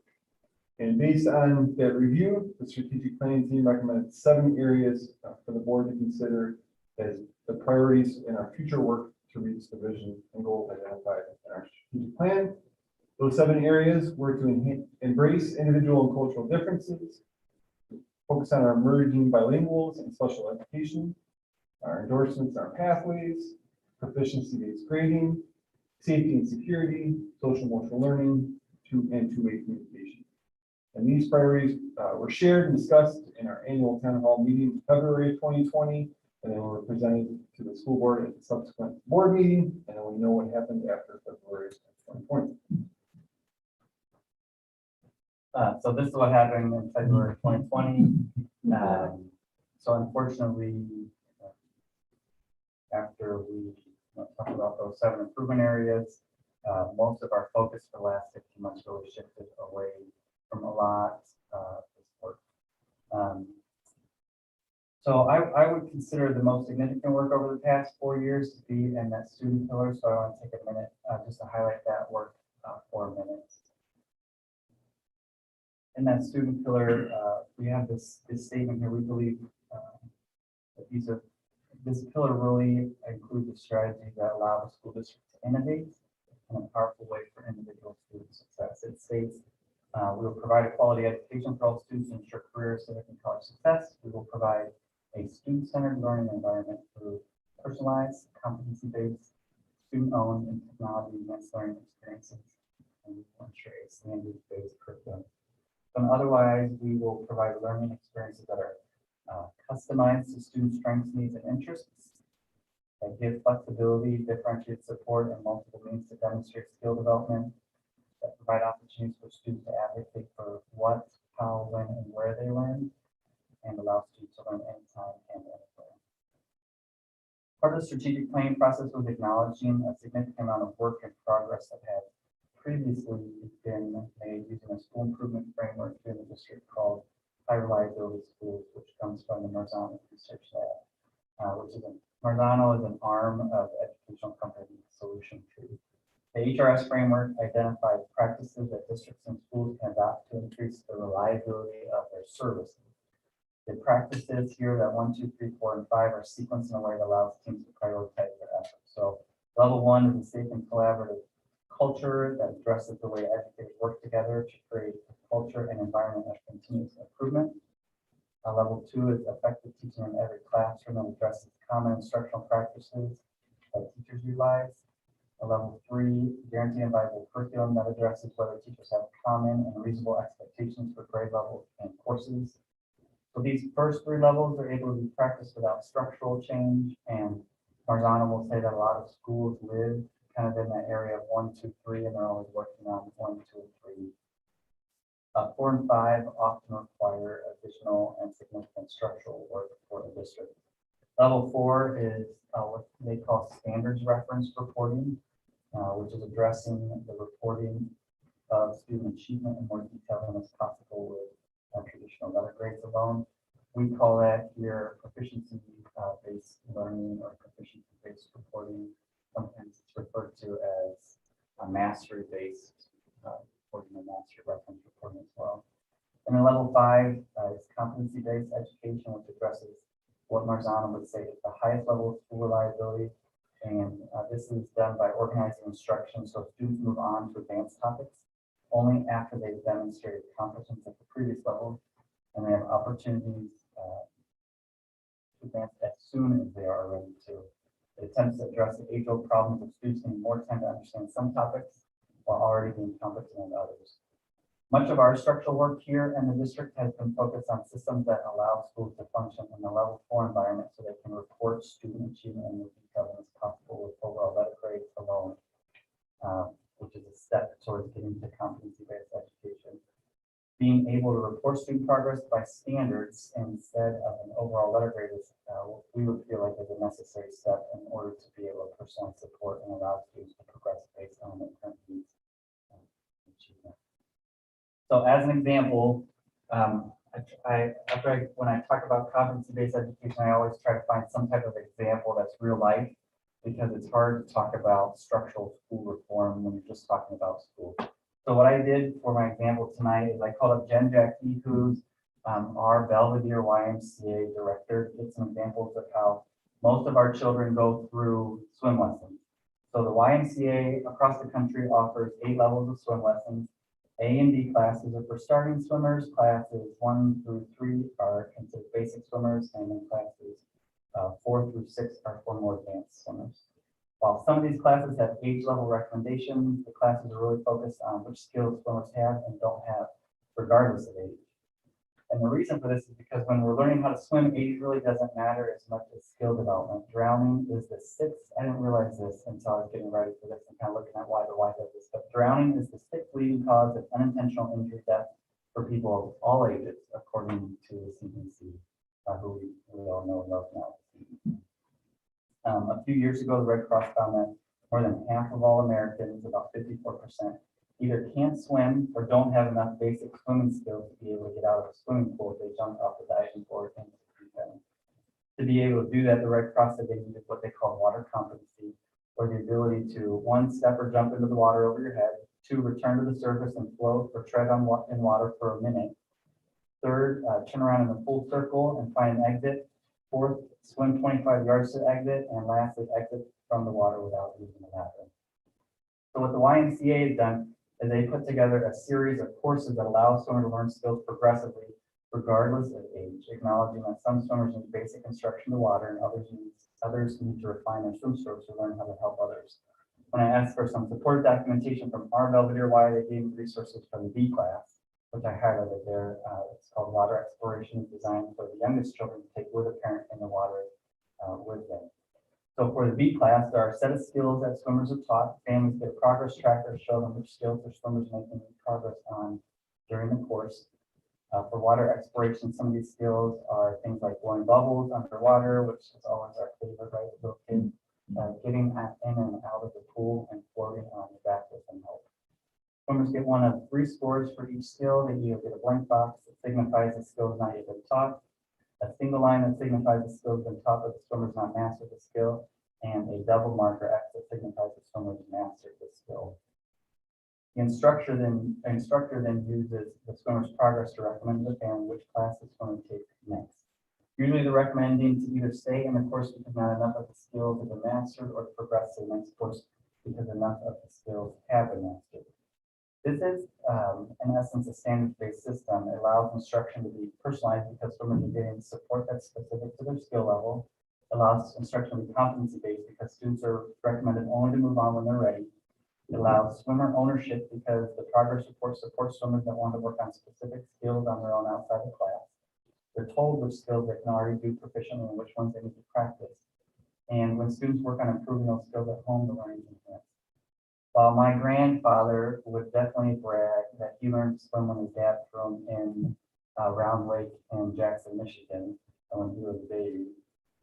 If that's how our YMCA instructors went about their instruction, probably most of us as parents wouldn't put our children in that type of swim class. So we unenroll those kids as soon as we realize that's what they're doing. This type of system allows parents and the swim instructors to feel more confident that swimmers are ready for the next level.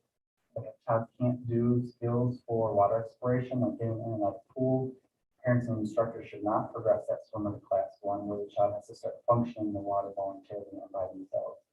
Because the Y reports progress in that way, we can have conversations in that way.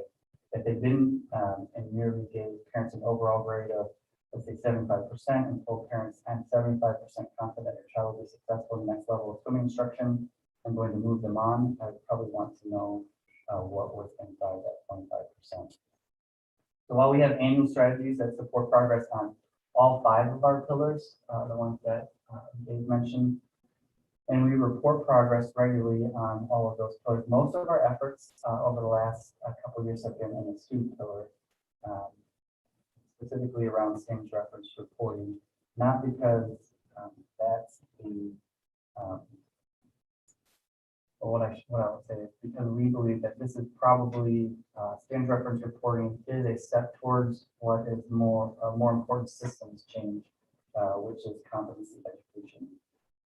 I believe that school districts can make incremental improvements in their systems and support and assist students in a traditional system. But that if we really want to see different results in the education system across the country, then we need to approach that differently. And competency education was a big ask and kind of a big vision and big dream of the strategic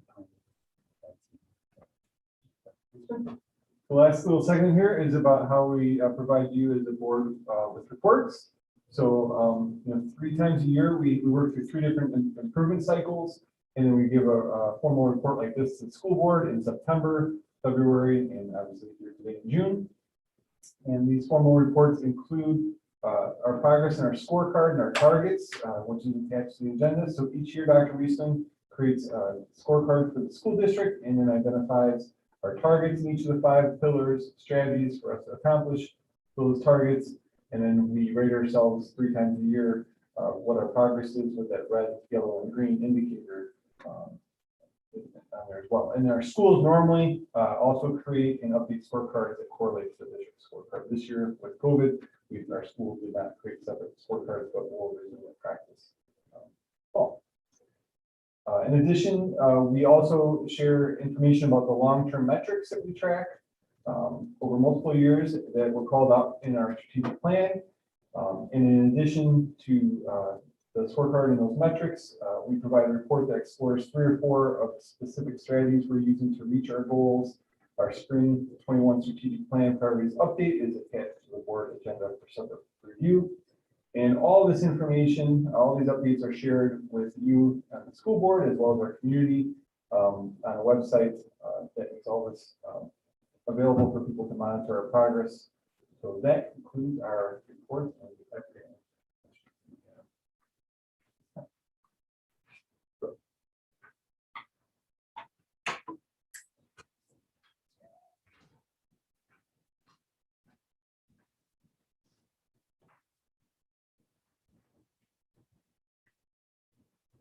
Where are we as a district on Marzano's hybrid public schools? So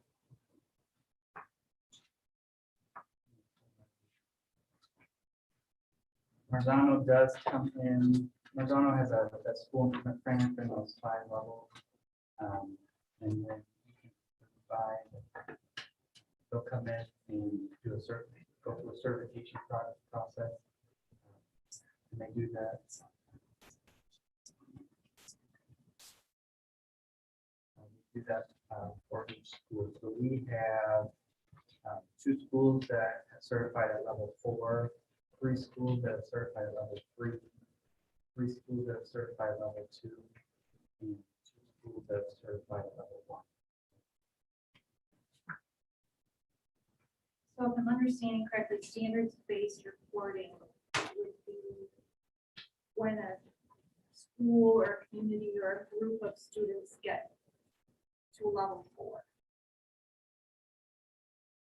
That's when you would typically introduce the standards-based or standards reference reporting. So you certify at level 4 after you're successfully implementing the space system. So you introduce it before you would attempt to certify at level 4. So you get through level 1, level 2, and level 3. And as soon as you get through level 3, you would introduce the standards reference reporting. I don't know if they specifically say we should take that 2 down and level 1.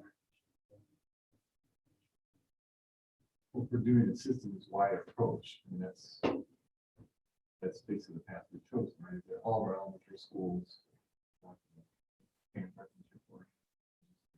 system, go school by school.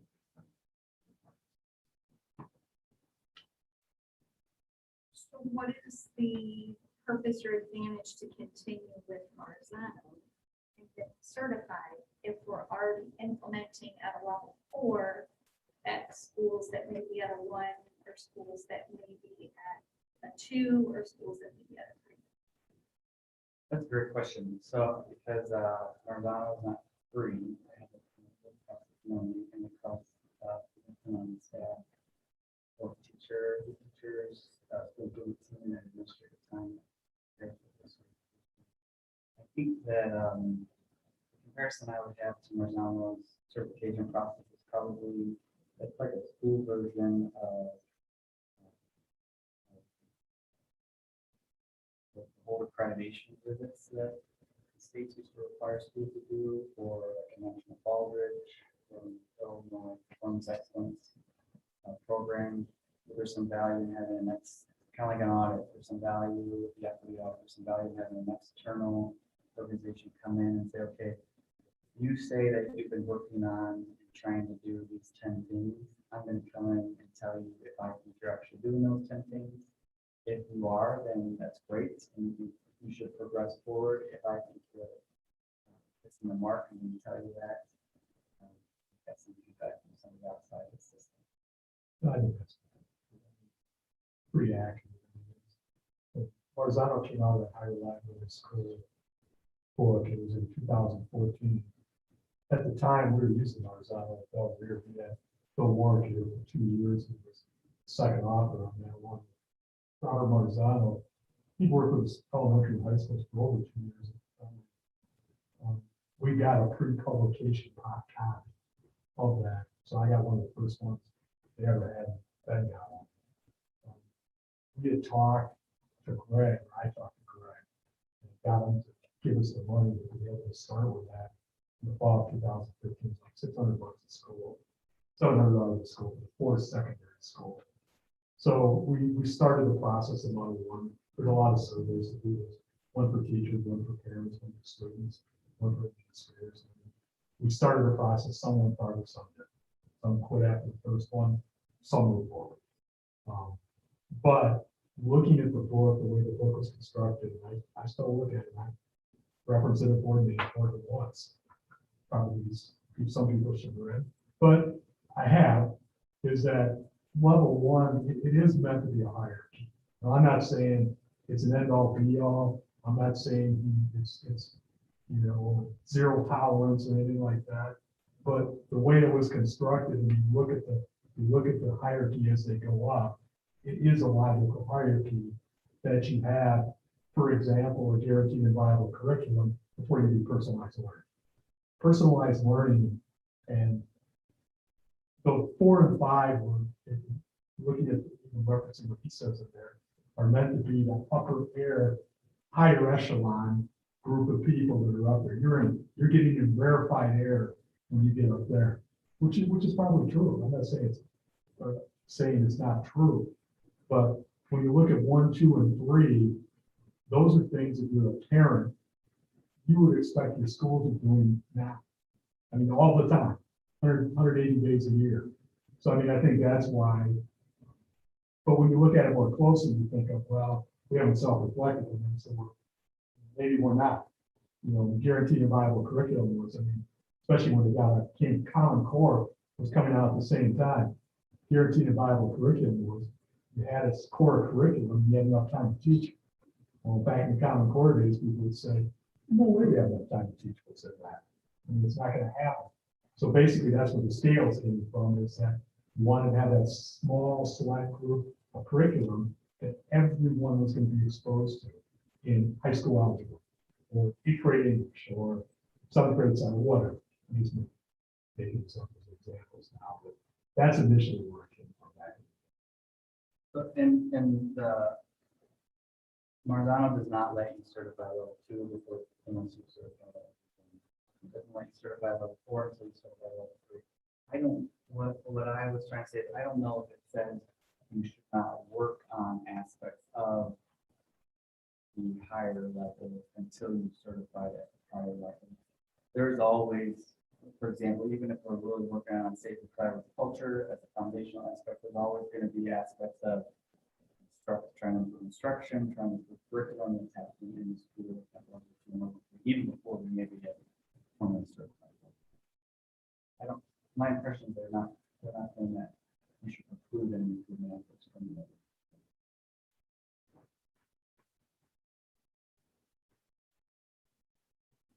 for the purpose of going forward. Are we going forward with the marathon? If there is a cost, obviously.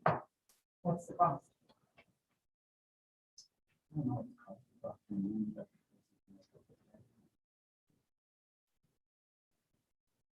Because if it's not necessary for the entire district to be certified a 1, a 2, a 3 before getting to a standards reference reporting, then the reason why we've been doing standards reference reporting for the past couple of years would make sense.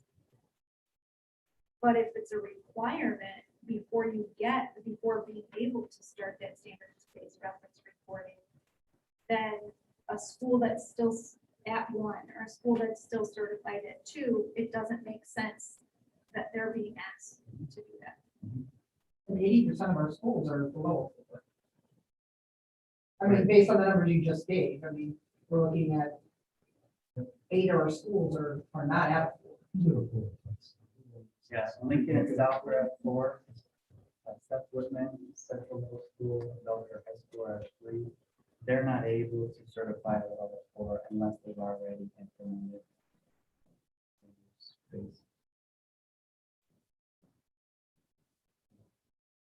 Which our elementary schools have just completed their 3rd year. Correct. Our middle school has just completed their 2nd year.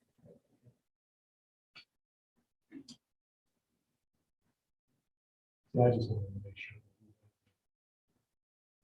Competencies in place to be able to move these things. We have the competencies in place with professional development for the teachers, for the students, for the parents, everybody before we move into it, because as a child in the 70s, we did a lot. I mean, I got up there, I know I've got this on before. We did this in the 70s. And it didn't, I mean, look at the way the Rockland schools are constructed. Look at Eisenhower, look at what it was Kennedy, Thurgood Marshall. Look at McIntosh, how that was constructed in the elementary levels. We did all this stuff back then, and then we got to the 1980s. When I student taught, it was gone. They put the walls back, they quit doing it. They quit doing personalized learning. I don't know the exact reasons why they quit doing it, but I also know, having lived through it as a kid, some of the problems along the way. I think part of it was that back then, they didn't do the professional development for all stakeholders to make sure it was going to be successful.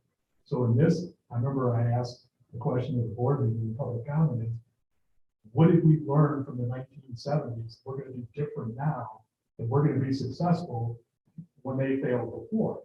And I think that was a pertinent question at the time to ask, that if we could answer that, then I think we have a good path as we're moving forward.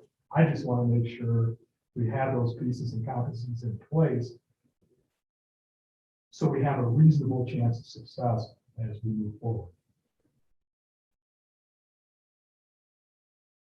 Speaking from the positive. So I guess my ultimate question, I guess, would be why we started at 4 on this year for all of our schools. Now, I understand some of our schools have made it up beyond that 3 that they would be doing that 4. Yeah, so in order, so a school cannot, I don't know if I would say that we started out the shoe on the level 4. So historically, I think what had been happening was there was, before I came into the district, there was a lot of work done around standards reference reporting with students. And when I came into the district, and my year of learning, feedback that I heard from staff was, hey, we can get better at, we feel like we can get better at how we work as a team. You know, how we work with grade level teams, how we work as continuity teams. We feel like we can get better at instruction. We feel like we can get better at curriculum development. Those are all areas of continuous improvement. We have systems in place for those already, so we can get better at them. There was a very wide gap and a large level of distance between for staff in regards to standards-based instruction. What they were seeing was what I heard from them was from the curriculum, and we've been learning about scales and how to better construct valid assessments, how to talk about students, how to talk about learning with students, but we don't have a system or a structure even to implement any type of standard reference reporting. So while we've got systems to get better at level 1, level 2, and level 3, we don't have a system to get better at level. We don't even have a system to start at level 4.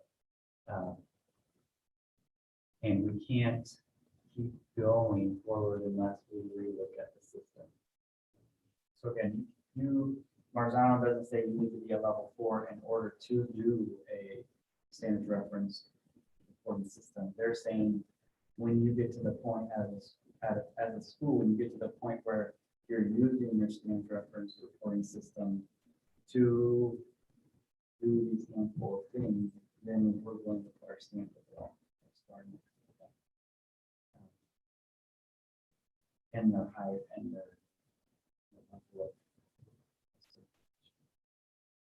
So you have to go Say that through, again, you have say to that go one more time.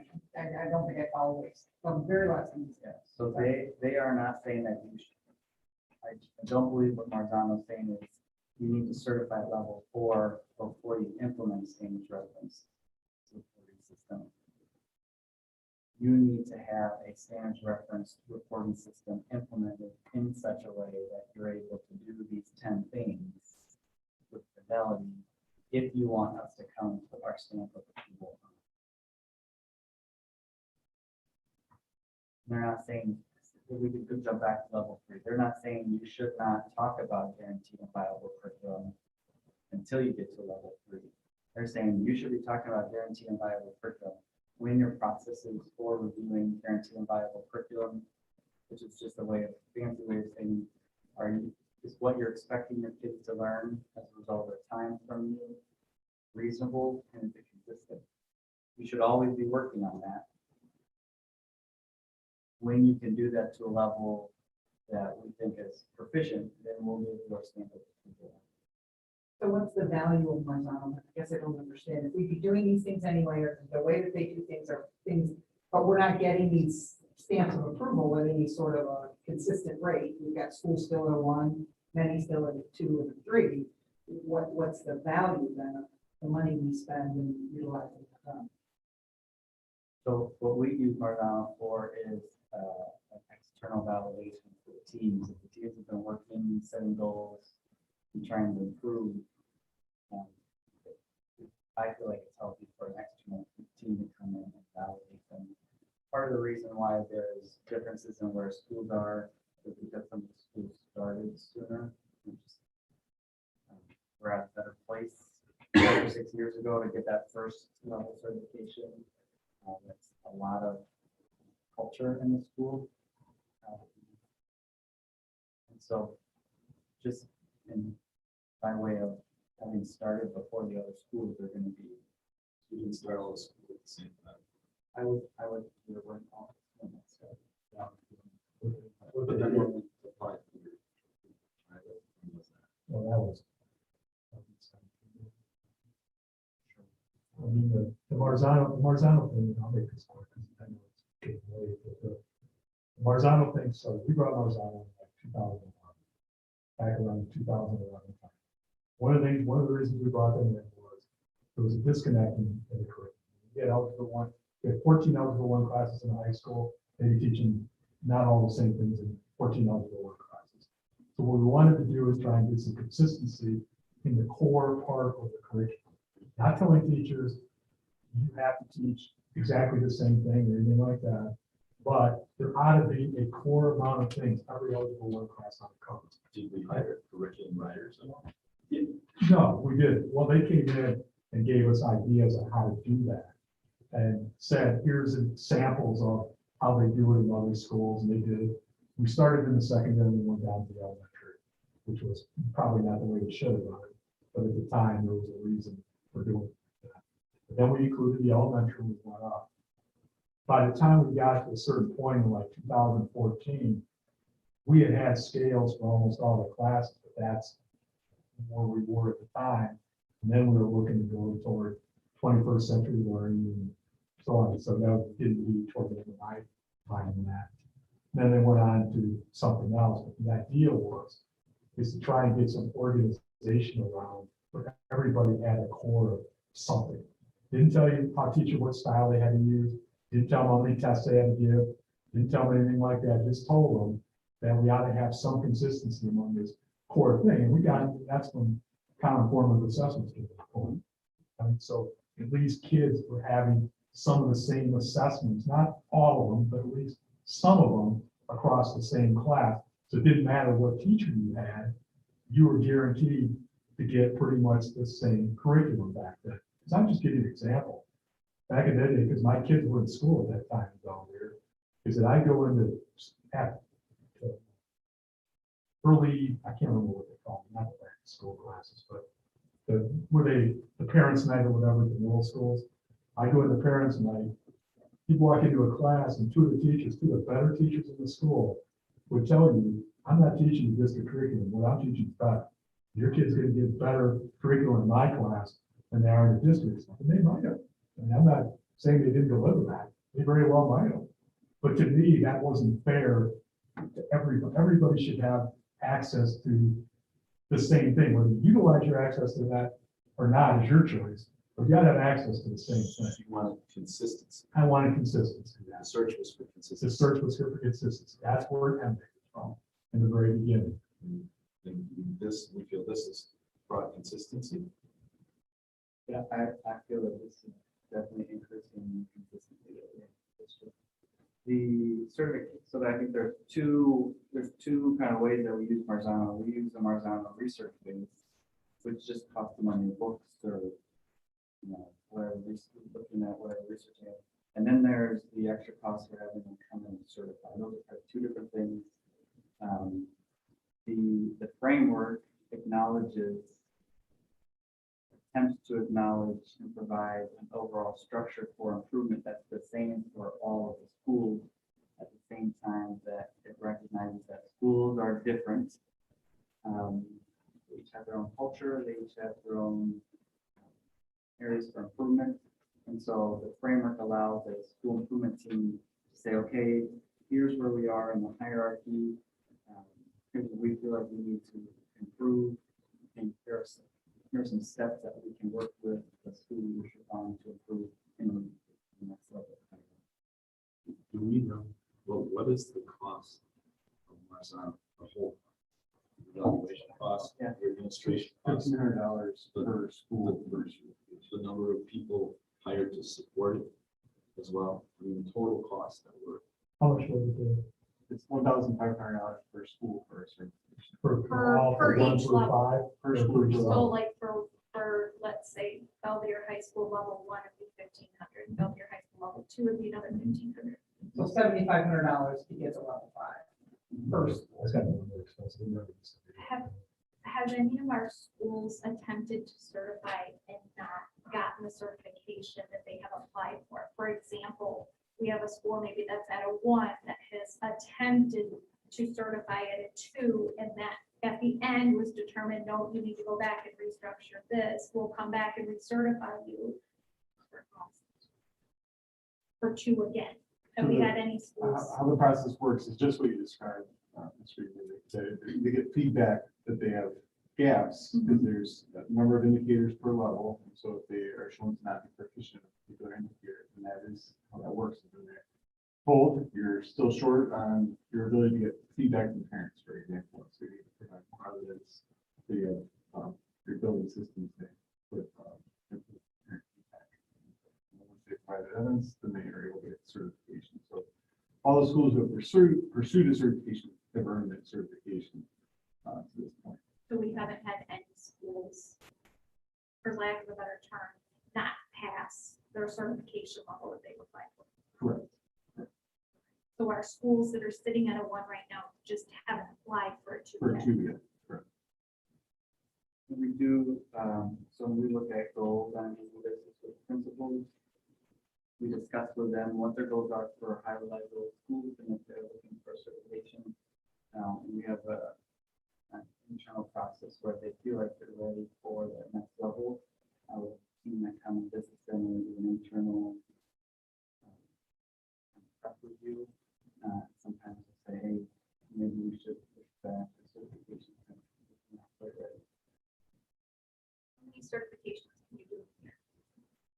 No one's ever done more than one school. Yeah, no.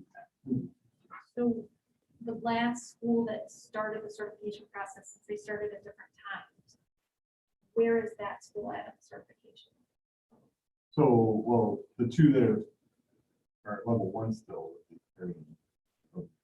And those are the two schools that started last in the progression? There are Well, I other think schools? other than Lincoln and South, I believe are the first two to begin certification process. And that's long as well. So the other 8 schools started along the same timeline at the same time? Generally, yes. We have some schools that have certified up to at least a 3 over a period of 4 or 5 years. There was no certifications that were students. Right. Well, actually, North at the very end did submit their evidence for level 2, so they're waiting to get feedback.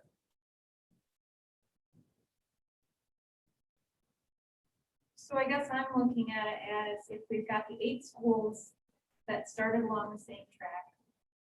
And we have some that have made it to a 3 over a period of 4 to 5 years. We have some that are still at a 1, whether or not our internal team has come in and said, you know, fix Step it this, up. yeah, fix this, fix this. I don't know how many times the internal team has come in. But that to me doesn't echo consistency across their schools, which is what we are looking to provide, is consistency. Yeah, I think what the framework does is it provides consistency level of expectations and descriptions of what schools should be focusing on in their improvement efforts. The fact that different schools have have certified at different levels is really probably just a representation that while there might be consistent expectations across schools, that we're saying, hey, these are the things that you need to focus on. Some schools do better than other schools that need it. Is there achievement data that correlates with what level 1 or level 2 or level 3? Yeah. There's no, for level 1, I mean, I mean, you look, I've actually looked at this. For level 1, there's tons of internships. I mean, they're not easy to get. So getting to level 1 isn't an easy thing. Why? That school didn't want to do it to start with, because they got results they didn't like and said, nah, I'm not gonna do this anymore. Because it's not easy. But level 1, 2, and 3, no, because it's not, level 1 is a safe and collaborative environment, basically. So that's gonna be, you collaborate, there's gonna be more parent feedback, more kid feedback. You know what's going on in the school. It's the school communicating with you effectively, stuff like that. The teachers feel like they can collaborate with the bosses and get things done in school and stuff like that. Level 2 is good teaching. Now that gets to be a more interesting topic on how you measure what good teaching is and what the rubrics are for that. Whether we want to use Danielson and teacher evaluations to measure ourselves against how we're doing in a particular school is probably a matter of debate. But there is a hierarchy of things you need for good teaching.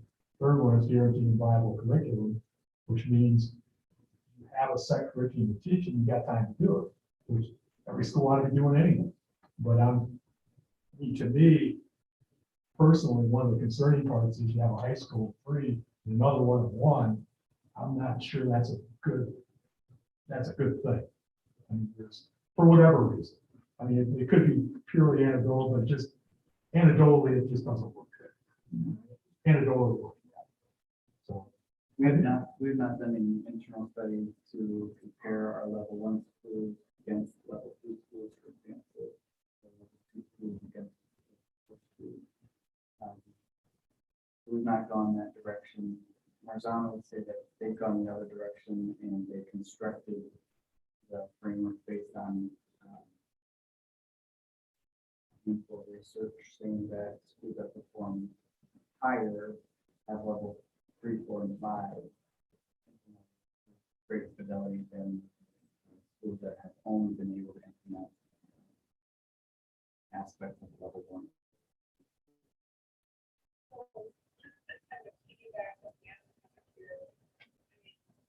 I agree that, you know, yes, it is not optimal that we may, for instance, have one high school sitting at level 3 and another high school sitting at level 1.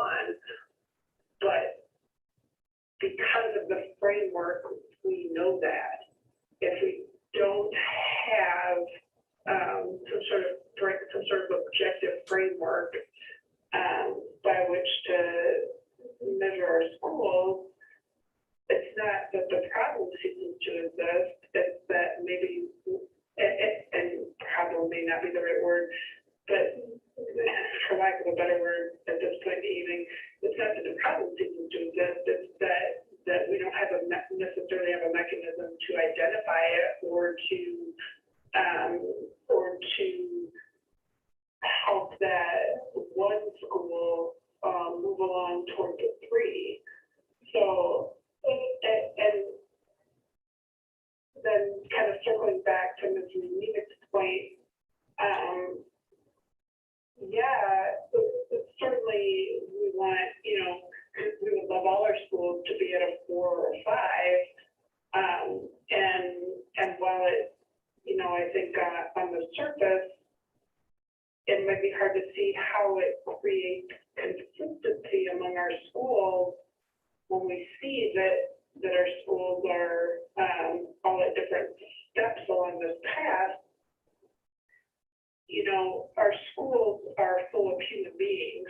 They're full of kids and teachers, and all of our schools have different strengths and weaknesses. And I think having a framework helps identify what those particular strengths and weaknesses are. And I think probably even the Marzano folks would admit that this framework doesn't necessarily identify all the possible strengths and weaknesses out there within our schools, so that, we have some schools at level 1 and some schools up in the 3s and 4s. It doesn't necessarily mean that that child A is getting a better education than child B. It means that the school that's at the 4 is more along this particular framework, and it gives us a benchmark, it gives us a ruler, it gives us something to strive for that's evidence-based. So I guess for what it's worth, from my non-educator perspective, I do like having the benchmark and the evidence-based system for our schools to use when they're striving to get better. So I guess I would maybe suggest or what the idea is, maybe if we look at an equity study and, an equitability, maybe they weigh in on the question. I mean, the reality is I think both can be true and either can be true. You can have environments where, because students are performing better at a 4, it's because they have broader opportunity. It's because they have, and students performing at a level school 1 may be outperforming students at a level 4. But we don't know that because we don't have the data yet, right? Or we haven't chosen to pursue the data to say, are students getting grades at the same level that are learning in the 1 certified schools as they are in the 4 certified schools? So I think that's number 1. If we're bothering with certifications and we say that our primary mission is that we want students to, have excellence and be, learning. Okay, so where does it fall within that? And then secondly, does it create an equitable environment? Or does this delineation of, well, this school gets a 3, I don't know that it does or it doesn't, but maybe that's just another question if we decide to move forward, that we evaluate, does this in any way create a lack of equity in. Yep, good point, I agree. And that's a question that we're gonna answer at some point in the future. That's probably not gonna be at 10:05 tonight. I'm just saying. That's a little observation. Hey, we're not done. And it's, good enough. So is there anything that we need to decide tonight as it relates to this, except to say, I would want to know, are we creating any lack of equity? A, and B, how do we know, how are the kids performing in the schools that are certified as a 1 performing against the schools that are certified as a 4? At some point, the framework has to equal achievement. Right. Yeah. And if they're performing the same, But they're performing the same. then we just get a sticker that we could say, well, I mean, and I'm not trying to trivialize No, that point, but, you know, maybe we don't need to And say. equity and opportunity. I mean, it's, Yeah. they're all Well, it's all the same. part of the I think it equation. has to be all. It's all part of the equation. And if ones are not doing as well as 4s, okay, well, then maybe we want those one schools to want to be a 2 and want to be a 3 and want to be a 4. Because we have demonstrated there is no lack of equity and the kids are performing better in schools that are certified in 3 and 4 and working toward 5. The timeline typically set out when you go on the quest to this, because we're on year 8, is that correct? Or longer from what you said. Well, not, yeah, from starting with Marzano to start with, the first pattern that come out of it, we are on year.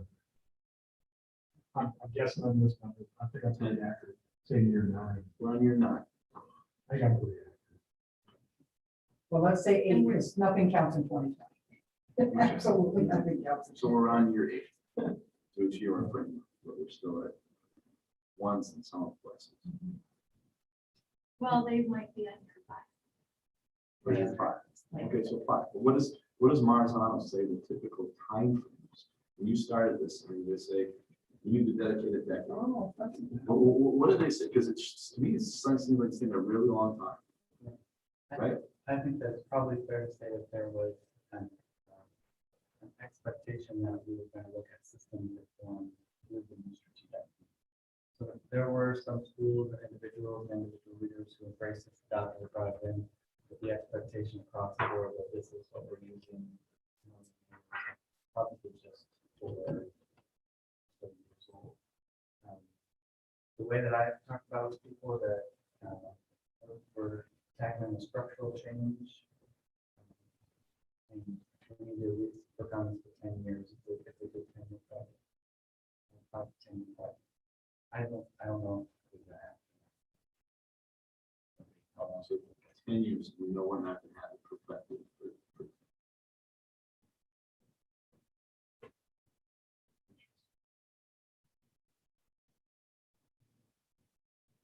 So Speaking on the length of time we had our current strategic plan, Dr. Lee Smith and I, and also Matt, when we had met last week, we discussed we are moving into our 5th year of our strategic plan. Typically, strategic plans are looked at possibly renewing every 5 years.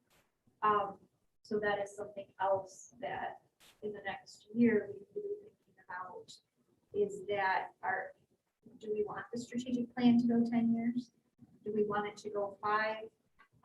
Most school districts, I know ones that I've looked at typically do a 5. We've already done one refresh in this cycle that we're in right now. So that's something else I think that the board will need to weigh in on direction as to when we'll be looking at reading the strategic plan.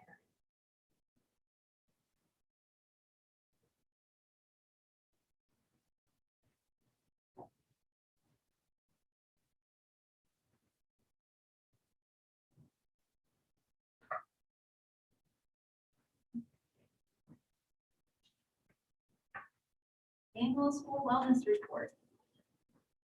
Well, I don't have anything specific for my end for that or for any of the follow, reconsent, but I'm happy to. Yeah, I just had a quick question. It's getting late, so I don't want to make this too long. So I apologize if I can ask this, but I have the time. I looked at the organizational chart And my quick question on that is, there's some significant changes on that before. And I was just wondering, what's the, where we looking at it on that?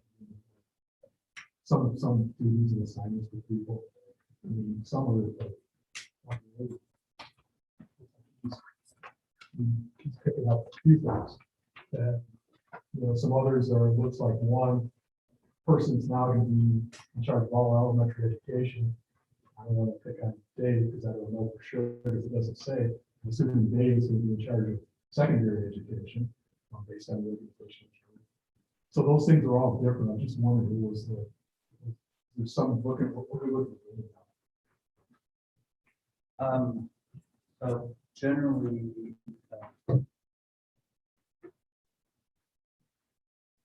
the assistant, so Megan has always worked with me on elementary principal evaluations, and Dave has always worked with me on secondary principal evaluations.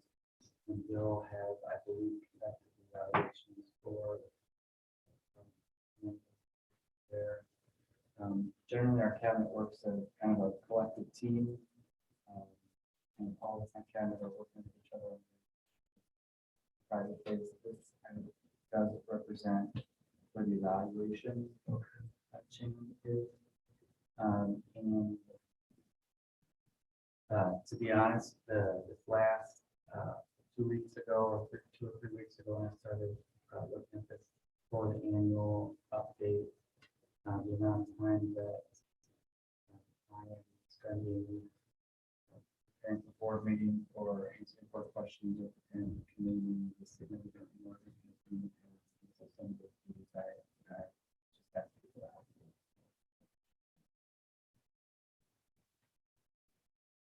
I was just curious, because it was just significantly different. We thought there might have been some rationale that we were looking to do something. Or somebody staff, Probably more the way that workload. In regards to the budget calendar for fiscal year 22, the budget obviously will increase or include ESSER fundings that we've received for this coming year. Will those be specifically, will that be like a separate portion in the budget, or will that just be worked into the overall budget? Will be worked into the overall budget, but we call it out on the revenue side separately. So it will indicate, like Title I usually is indicated, like Right. Title I funding. Is there any discussion at the Business Services Committee level in regards to, we approve the budget that has the ESSER funding in it, but what the ESSER funding is actually being used for?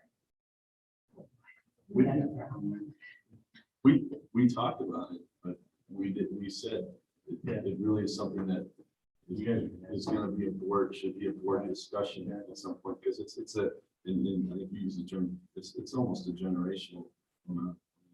It's a one-time, big cash flow that can help us, help our school district. So we should, it's a big thing. It should So be we need to more. talk sooner than later. Okay. We can do it at curriculum meeting as well. Like you had said, everyone is welcome, because that's where we're supposed to be doing that type of work. But then also with more discussion.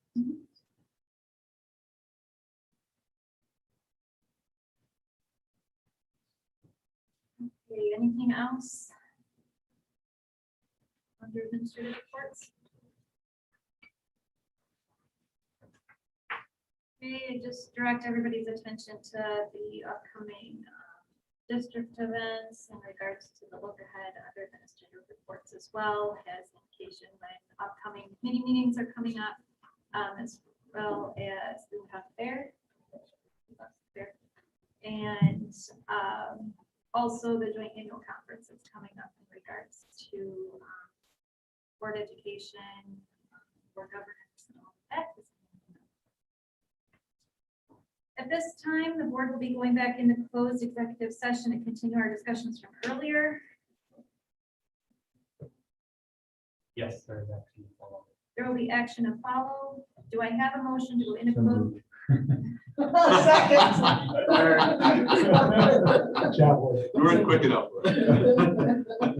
Closed executive executive session regarding section 2, heading C, exclusions of number 1 of the Open Meetings Act to discuss the appointment, employment, compensation, discipline, performance, or dismissal of specific employees of the public body. Oh. I got him. All right, you got a first and a second. Roll call. Mr. Herrera. Aye. Mrs. Whitcomb, Aye. or was it? What, did you, I'm sorry, Oh, yeah. did you? Okay, yeah. Mr. Booker, Aye. Mrs. Howe, Mr. Zicker, Ms. Maybell, Aye. Mrs. Reed Neiman. Aye.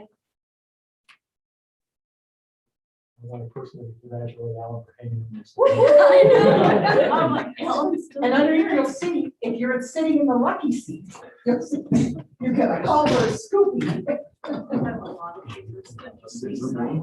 Got it? Got to. I need Yeah, to go right as after well. this, I yeah. need to go as well. I'm gonna run upstairs. There is one down. Yes, yeah, okay. No, no, you guys need it. No.